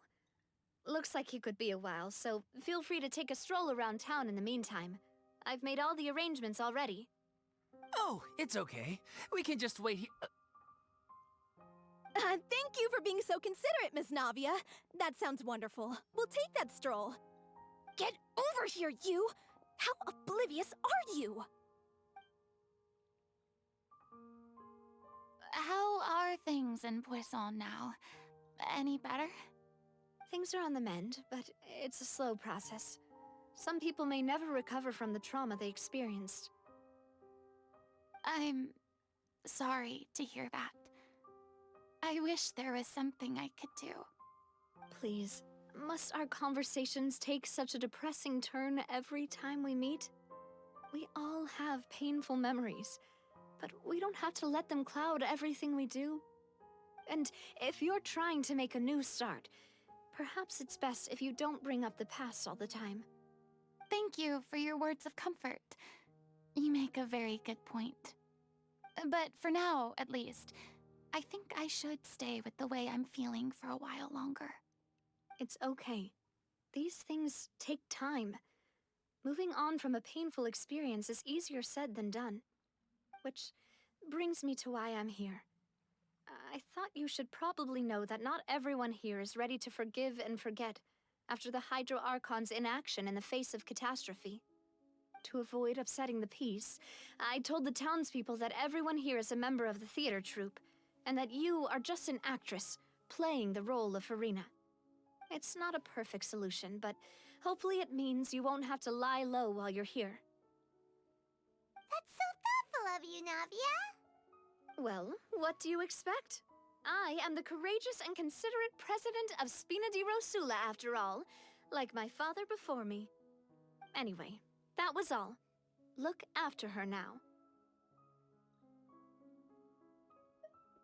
Thank you. Off we go then. Let's take a look up there. I don't have any friends that I can be frank and honest with, so maybe she's right. You're the closest thing to friends that I have.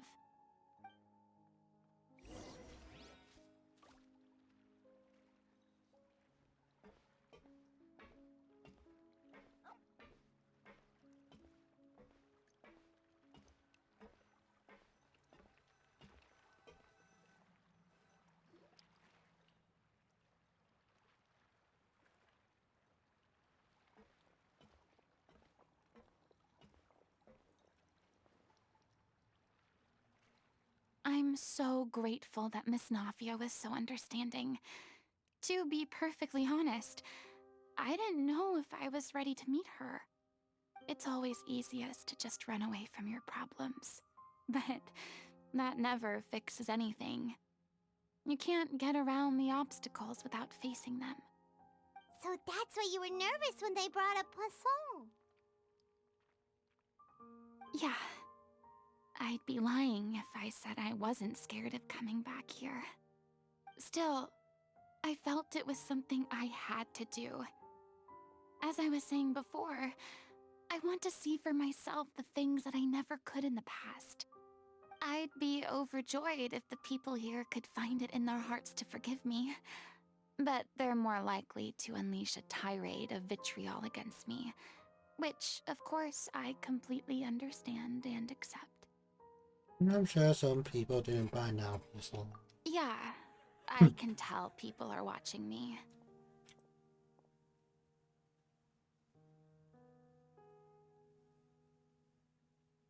I'm sure some people here see the idea of someone coming to Poisson dressed as the Hydro Archon as extremely disrespectful. I used to be terrified of the gaze of other people, especially when they had suspicion or resentment in their eyes. I guess I wasn't quite ready for this after all. Paimon's surprised you're making yourself go through all of this.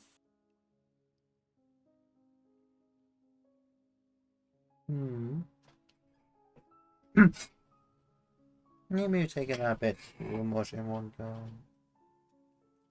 I can't let myself see only the things I want to see. How would that make me any different from before? Look! There seems to be a crowd gathering over there. You're not staying quiet either. Probably time we made a move. How about we check out Spina di Rasula's ship? We should have a view of the whole of Poisson from there.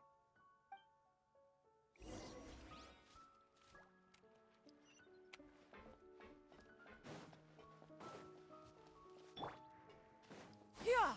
Skyward!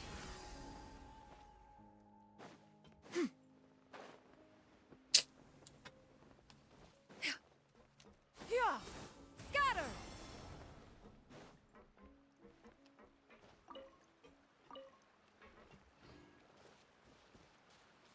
Yeah! Skyward! Scatter!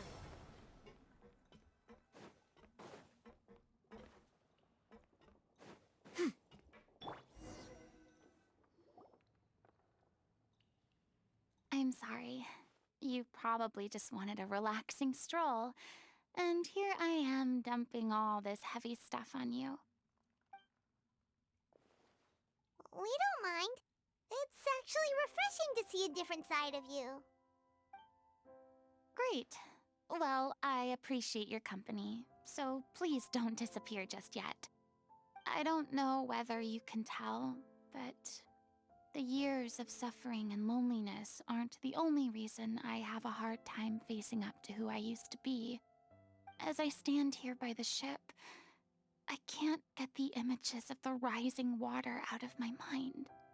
One after another, people were taken by the water. All those treasured lives and memories washed out of existence in an instant. They thought their god would protect them. They had absolute faith that when disaster struck, a divine power would save them from harm. And all the while, I played my part to perfection to convince them that was true. But then the floodwaters finally came, and the Hydro Archon did nothing.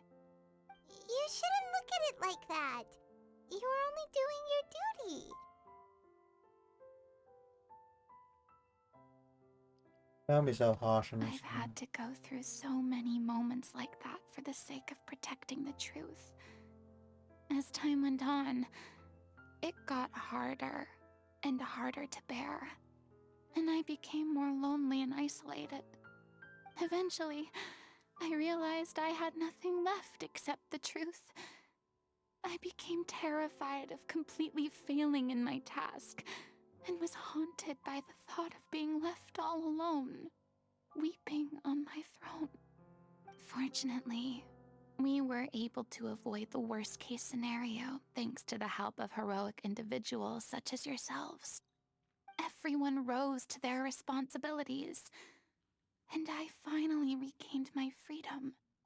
But on some level, freedom also means no longer being needed. I have no further use to people. Paimon would have never imagined you'd see it that way.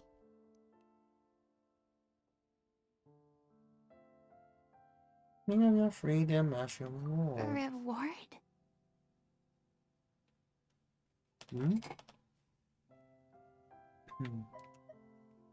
Because now you can finally speak to her. Now to be anguished and alone. I guess so. And back then, I didn't even dare to dream about having someone to confide in. I was scared of someone recognizing me for who I truly was, and exposing the secret I swore to protect. Believe in the Furina you see on stage. stage. She is the one you can trust. I had to keep all my feelings, all my curiosity about life to myself. No one could be allowed to know. That's what I really meant when I said I'm no good at maintaining relationships. So that's where you were coming from. Paimon totally thought you were just a bit of a diva at heart. Could you please get off my case? I don't know what's gotten into you today. I'm making an effort here. You could at least try to do the same.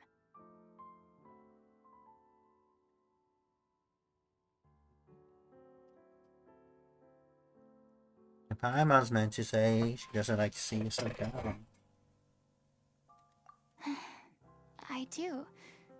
I once had nothing but the truth, and now I'm finally free to live my own life again. And even though I have no idea where I'm going right now, at least the choice is in my hands. All right, it's about time to head back. Paulo should have finished the ending by now. Sure! Okay, let's head back and check it out.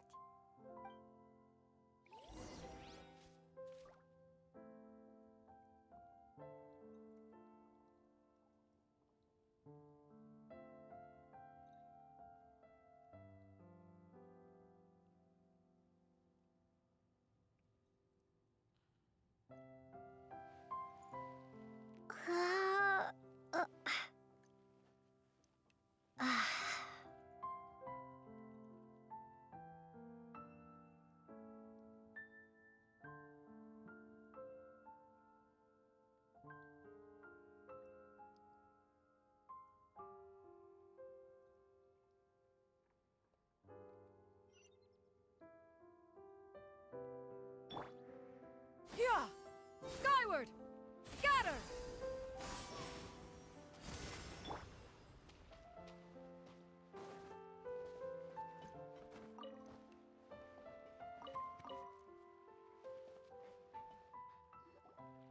Didn't you say you needed to watch what you eat?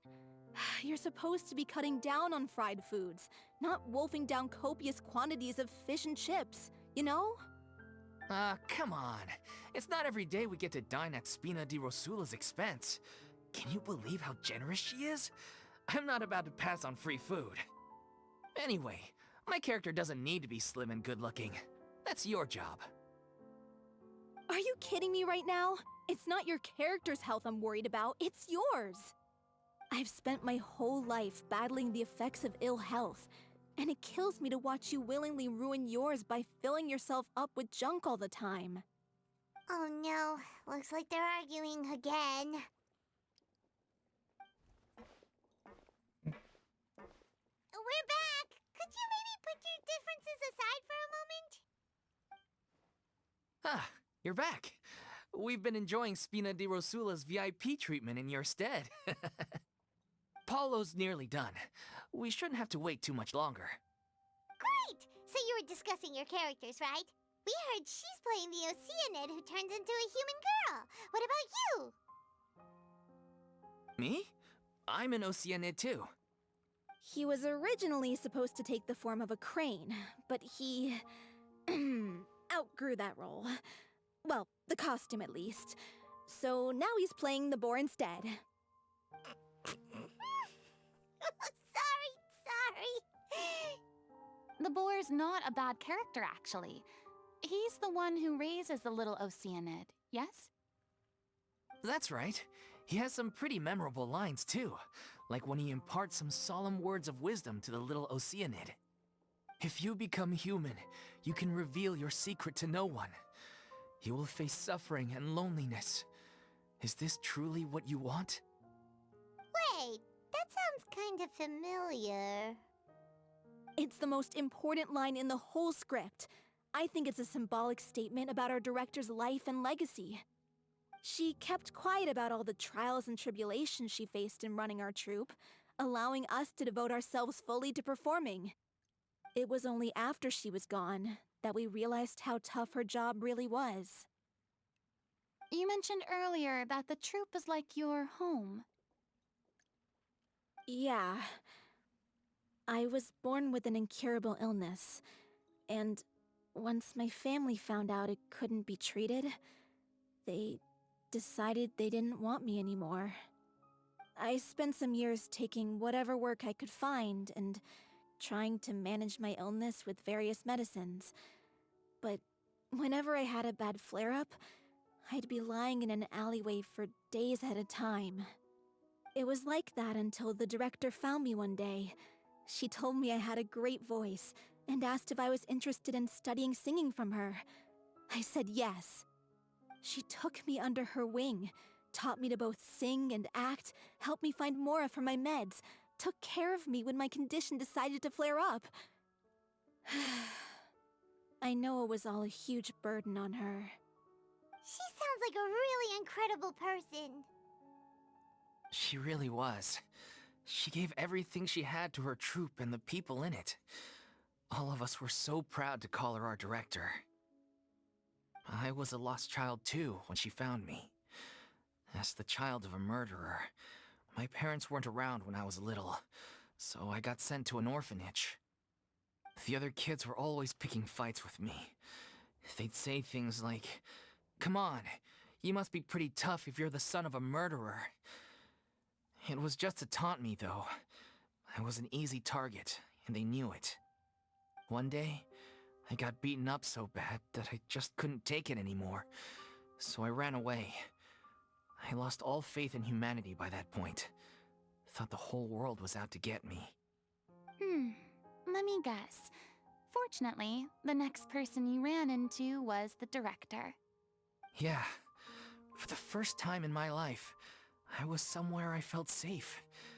And I promised myself I'd stay here until the day the group parted ways.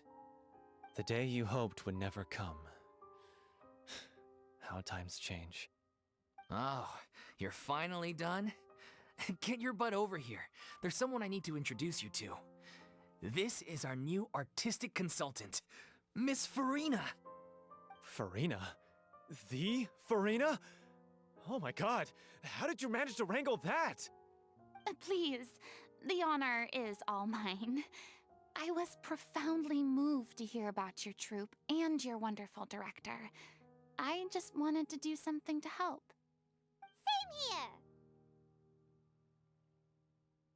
Even so, this is just... Oh, wow. I'm sorry. I'll try to calm down. Now, where was I? Ah, yes, the script, of course. Let me give you a rundown of how the story unfolds in my version of the script. I'm sure you're already familiar with the beginning of the story. A little Oceanid decides she wants to become a human, against the wishes of her family. She finds love and friendship in the bustling city. But then, disaster strikes. The people start to notice that all the fresh water in the surrounding area is slowly disappearing. The soil is becoming arid, plants and flowers are withering, and the people begin to panic. The little Oceanid, Cleo, and her lover decide to do something about it, and investigate the truth of the matter together. In the end, they discover that all the waste and pollution created by humans over the years has caused the fresh water to flee the land, as if driven by a consciousness of its own. Consciousness?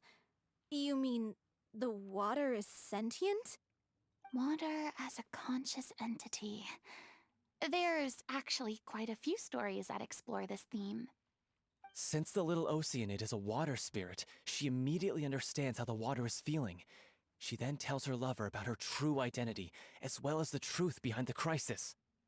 Her lover accepts her for who she is, and works with her to find a way to bring the water back. However, unbeknownst to them, there were some people eavesdropping when she revealed her secret. The little Oceanid is accused of being directly responsible for driving the water away, and faces the greatest dilemma of her life. And then? In the end, she makes the brave decision to sacrifice herself to save her lover, and the rest of humanity. Huh? But didn't they all treat Cleo like a villain? Why would she want to save them after that? Well, she mainly wanted to save her lover, plus everyone who'd stood up for her. Through her love for her human partner, she was able to find an even greater love one that extended to all of humanity. Surely the biggest strength of Cleo's character. There's actually something else that bothers me. You know the protagonist is supposed to represent the director, right? And she never had the chance to become a hero in our world. If we're serious about dedicating this show to her memory, we should make the ending as true to life as possible. What about if the little Oceanid is hounded to death by people who hate her, her lover makes sure her secret never gets out, and humanity continues down the path to extinction?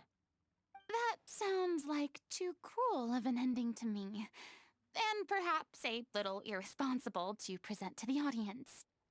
That ending would be a perfect mirror to Director Aureli's death, both arbitrary and meaningless. On the day when she went missing, Director Aureli had instructed us all, somewhat out of the blue, to leave the court of Fontaine and wait for her outside the city. We waited and waited at the rendezvous point, but she never came. By the time we returned to the city, she disappeared without a trace. We looked for her. The Gardamex looked for her, but she was nowhere to be found. Increasingly, all the signs seemed to point to her being the latest victim in the serial disappearances case. The director was the kindest soul in the world, yet she was senselessly sacrificed for the sake of a so-called experiment by someone who had nothing to do with her at all. But doesn't the way she suddenly told you to leave the city suggest that maybe she had some sense of what was about to happen? It almost seems as if she was moving you to safety. I've been trying to follow up on that ever since, but all my efforts so far have turned up nothing. Villemont might know something, but he won't open up to me. Villemont? The one who's playing the role of the villain? Yeah. He's been overwhelmed by grief. I think the director's death hit him hardest of all. Grief? Guilt, more like. Also, I have a hard time imagining that anyone took it harder than me. Because, well, speaking of the play being true to life, I was deeply, madly in love with Aureli. What? You kept that one quiet. It's time to be upfront with you all. No more keeping secrets from each other. We'll never be able to agree on the ending if we can't be honest about how we feel. I did tell her how I felt once, but she turned me down pretty much straight away. She said that we were all like brothers and sisters to her, and she'd never considered us as potential romantic partners. Not that it came as a shock or anything. It was what I was expecting to hear. So I told her I'd always be there for the troupe, and I'd always be there for her. I said, maybe one day in the future, when everyone's settled into their own lives and on the up and up, and managing the troupe no longer required her constant attention, well, maybe then she could reconsider what she really wanted in her life. And now, that day will never come. Oh, Paulo. So if I'm the one writing this ending, then I'm gonna make sure it does right by Aureli. I won't let anyone get in the way of that. In that case, you have to straighten things out with Villemont once and for all, face to face. We've all had our differences of opinion over the ending, but those two have never seen eye to eye on anything. One of them has to compromise if we're ever going to reach a final decision. Well, if that's where we're at, looks like it's time to go visit Villemont. Are you ready to face the truth? Honestly, I'm slightly terrified. But for the sake of our final performance, I'll do whatever it takes. Funny you should ask, though. You really do get what I'm going through right now. I certainly do. Come on, everyone. Allons-y!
This is tough going.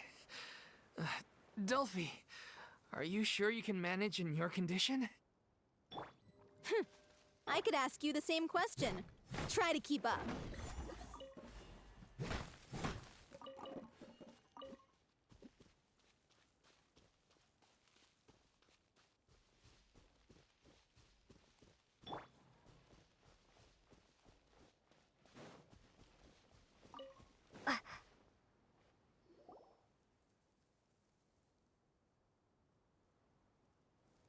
Ugh, as if this journey wasn't tough enough already without a roadblock. Don't worry. We should all be fine with the traveler here. We don't need to take a detour.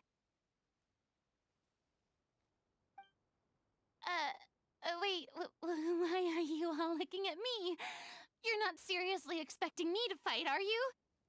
We're just curious, that's all. I don't think anyone's ever seen Furina in a fight before. Yeah, but don't you remember why? The Hydro Archon willingly gave up all her power so it could be converted into indemnitium.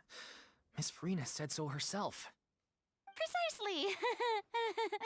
And I'm not even the Hydro Archon anymore, so all my power is gone anyway. As much as it pains me, unfortunately, I should just stay put. I'm more like a damsel in distress more than anything. That sounded so smug. Ugh, secondhand embarrassment is unbearable. Yes, Delphi. This doesn't require god-level powers, don't you know any self-defense? Hey, lay off, all right? My bluff is hanging from a thread here. I'm sorry. I got carried away. Please help us out, would you? Aw, too bad. I was so pumped to feast my eyes on fight mode Furina. Sorry to leave all the heavy lifting to you. Don't worry, piece of cake.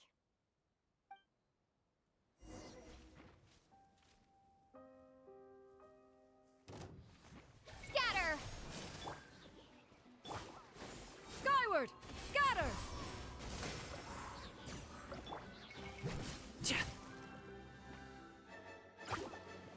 Up to it, Manzai! Ugh. So. Ta. Ja. Ta. So. So. Still breathing. Seize the skies! Skyward! Scatter! Scatter!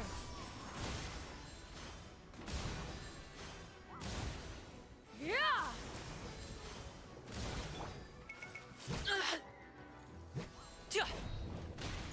Alley-oop!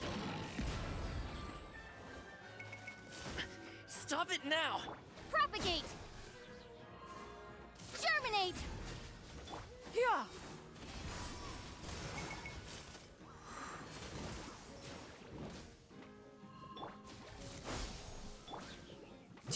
Ta. Mighty mythical big. Hey, what gives? Forget about me. Just go. Skyward! Scatter! Yeah! Skyward! Yeah, it's kind of annoying when... Make way for the Adeptus!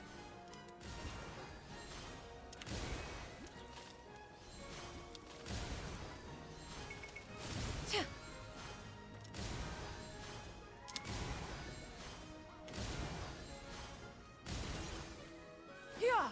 Skyward!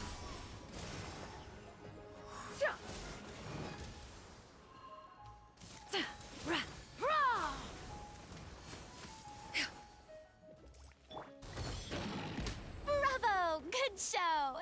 You certainly live up to your reputation. Yeah, thank you. Anyway, the path is cleared now, so onwards and upwards. Scatter! Vilma, are you there? Huh? Oh, it's you guys. Wait, what's Lady Furina doing here? I can explain. We've been rounding up the whole troupe. We now have everyone except you. So, you think knowing the truth about the director's disappearance will help you write an ending to the script that pleases everyone? I care just as much as everyone else about making the Little Oceanid a success. That's why I wanted to wait until after the show. If I open this can of worms now, I just don't want to make things difficult between us. We're supposed to be a unit when we're on stage. Viamant, avoiding the truth will not help anyone. Unless you mean to suggest that Aurelie's death had something to do with you. I don't want to talk about it. Listen, Viamant. I used to think that my love for Aurelie was a point of shame. I never brought it up to anyone. But now, I've made up my mind to put it all on the table. I'm prepared to face everything, to sacrifice everything for the sake of the show. The Little Oceanid cannot be complete unless we do justice to Aurelie on an emotional level. This is why people think of you as not being the smart one. As you all know already, the troupe was kept afloat not from ticket sales, but donations from the audience. Of course, that was nowhere near enough.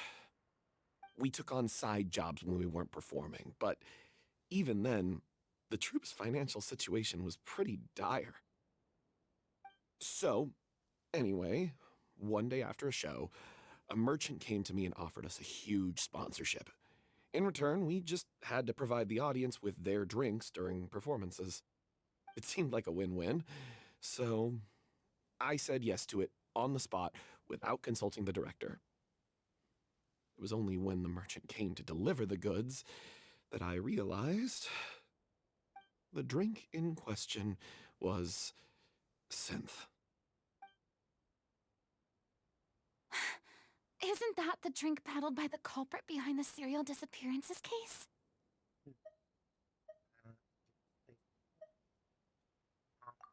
I freaked out when I saw the boxes. And I told the director everything right away. She was completely shocked as well. But she didn't reprimand me for making the decision without consulting her.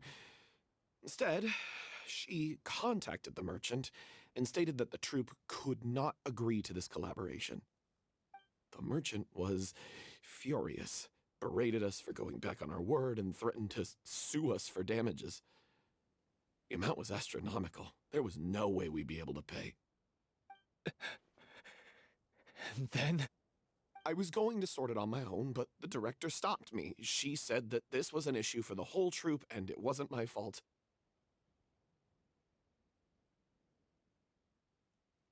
But things only got worse from there. The synth merchant just wouldn't let up, and then suddenly the director told us all to leave the city one day. I knew then that things must have reached a boiling point. I admit this whole thing was my mistake. I didn't dare to tell any of you the truth back then, and after the director disappeared, I was even more afraid to say anything.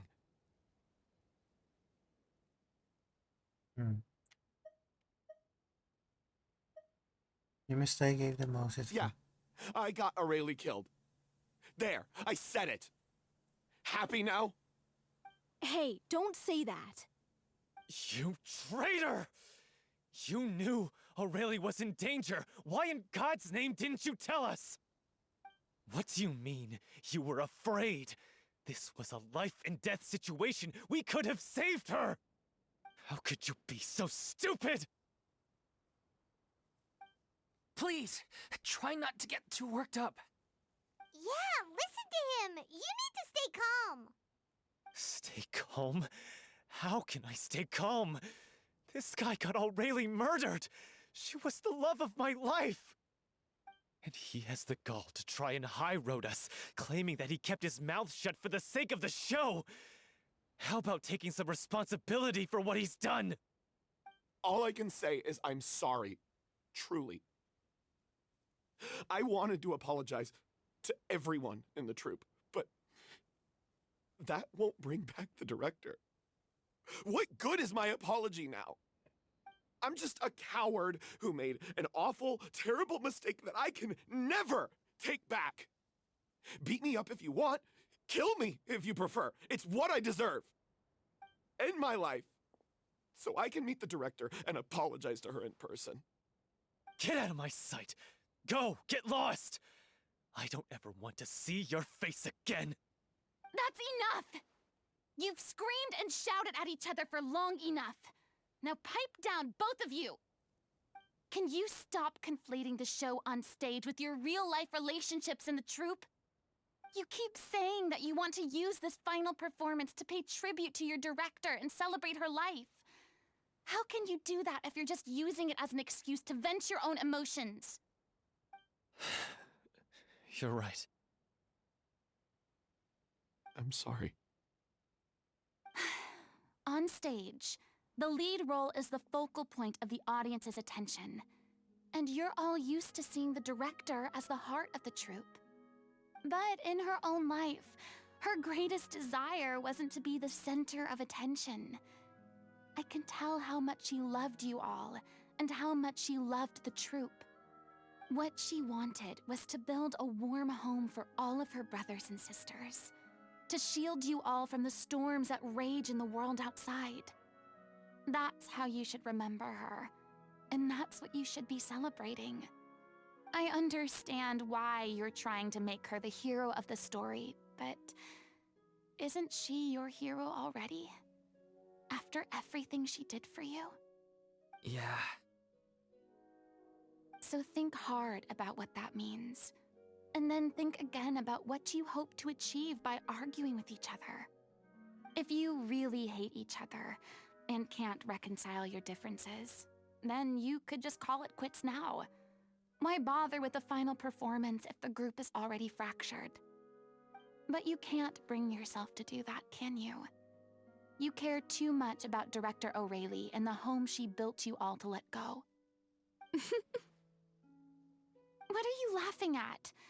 I don't see what's so funny. Sorry, I didn't mean it that way. It's just that, for a moment there, it felt like our director was back with us again. If she'd seen Paulo and Vilmont at each other's throats like that, she would have scolded them exactly like you did, in that same stern voice. Really? But she sounded like such a gentle person. Of course she was. Even her harshest lectures came from a place of kindness, and it showed. She really was a truly outstanding person. What you said, it really puts everything into perspective. I'm truly sorry. I really meant for this to be a genuine apology, but I ended up making it all about me and my self-pity. It's all right. Let's save all this for after the performance. So, the ending. What are we gonna do about it? Clearly, everyone needs to take a step back for now and reflect on what really matters. When emotions are running high, things get lost in the fray. The end of the story needs to focus back on O'Reilly herself. She's the true star of the show. It might actually be possible to find out more about her fate. What do you mean? The Traveler is right. You once investigated that underwater synth base and recovered items belonging to the victims. If you could find anything that O'Reilly left behind, perhaps we can get a better sense of what she went through in her final days. You really think that's possible? I trust that nobody would object to the ending of the story being based on O'Reilly's true feelings. No. Well, we'll leave this in your capable hands. Come, let's pay a visit to the Palais Mermonia. The rest of you, head back to the rehearsal location for now, and wait for our good news. Time to stop it.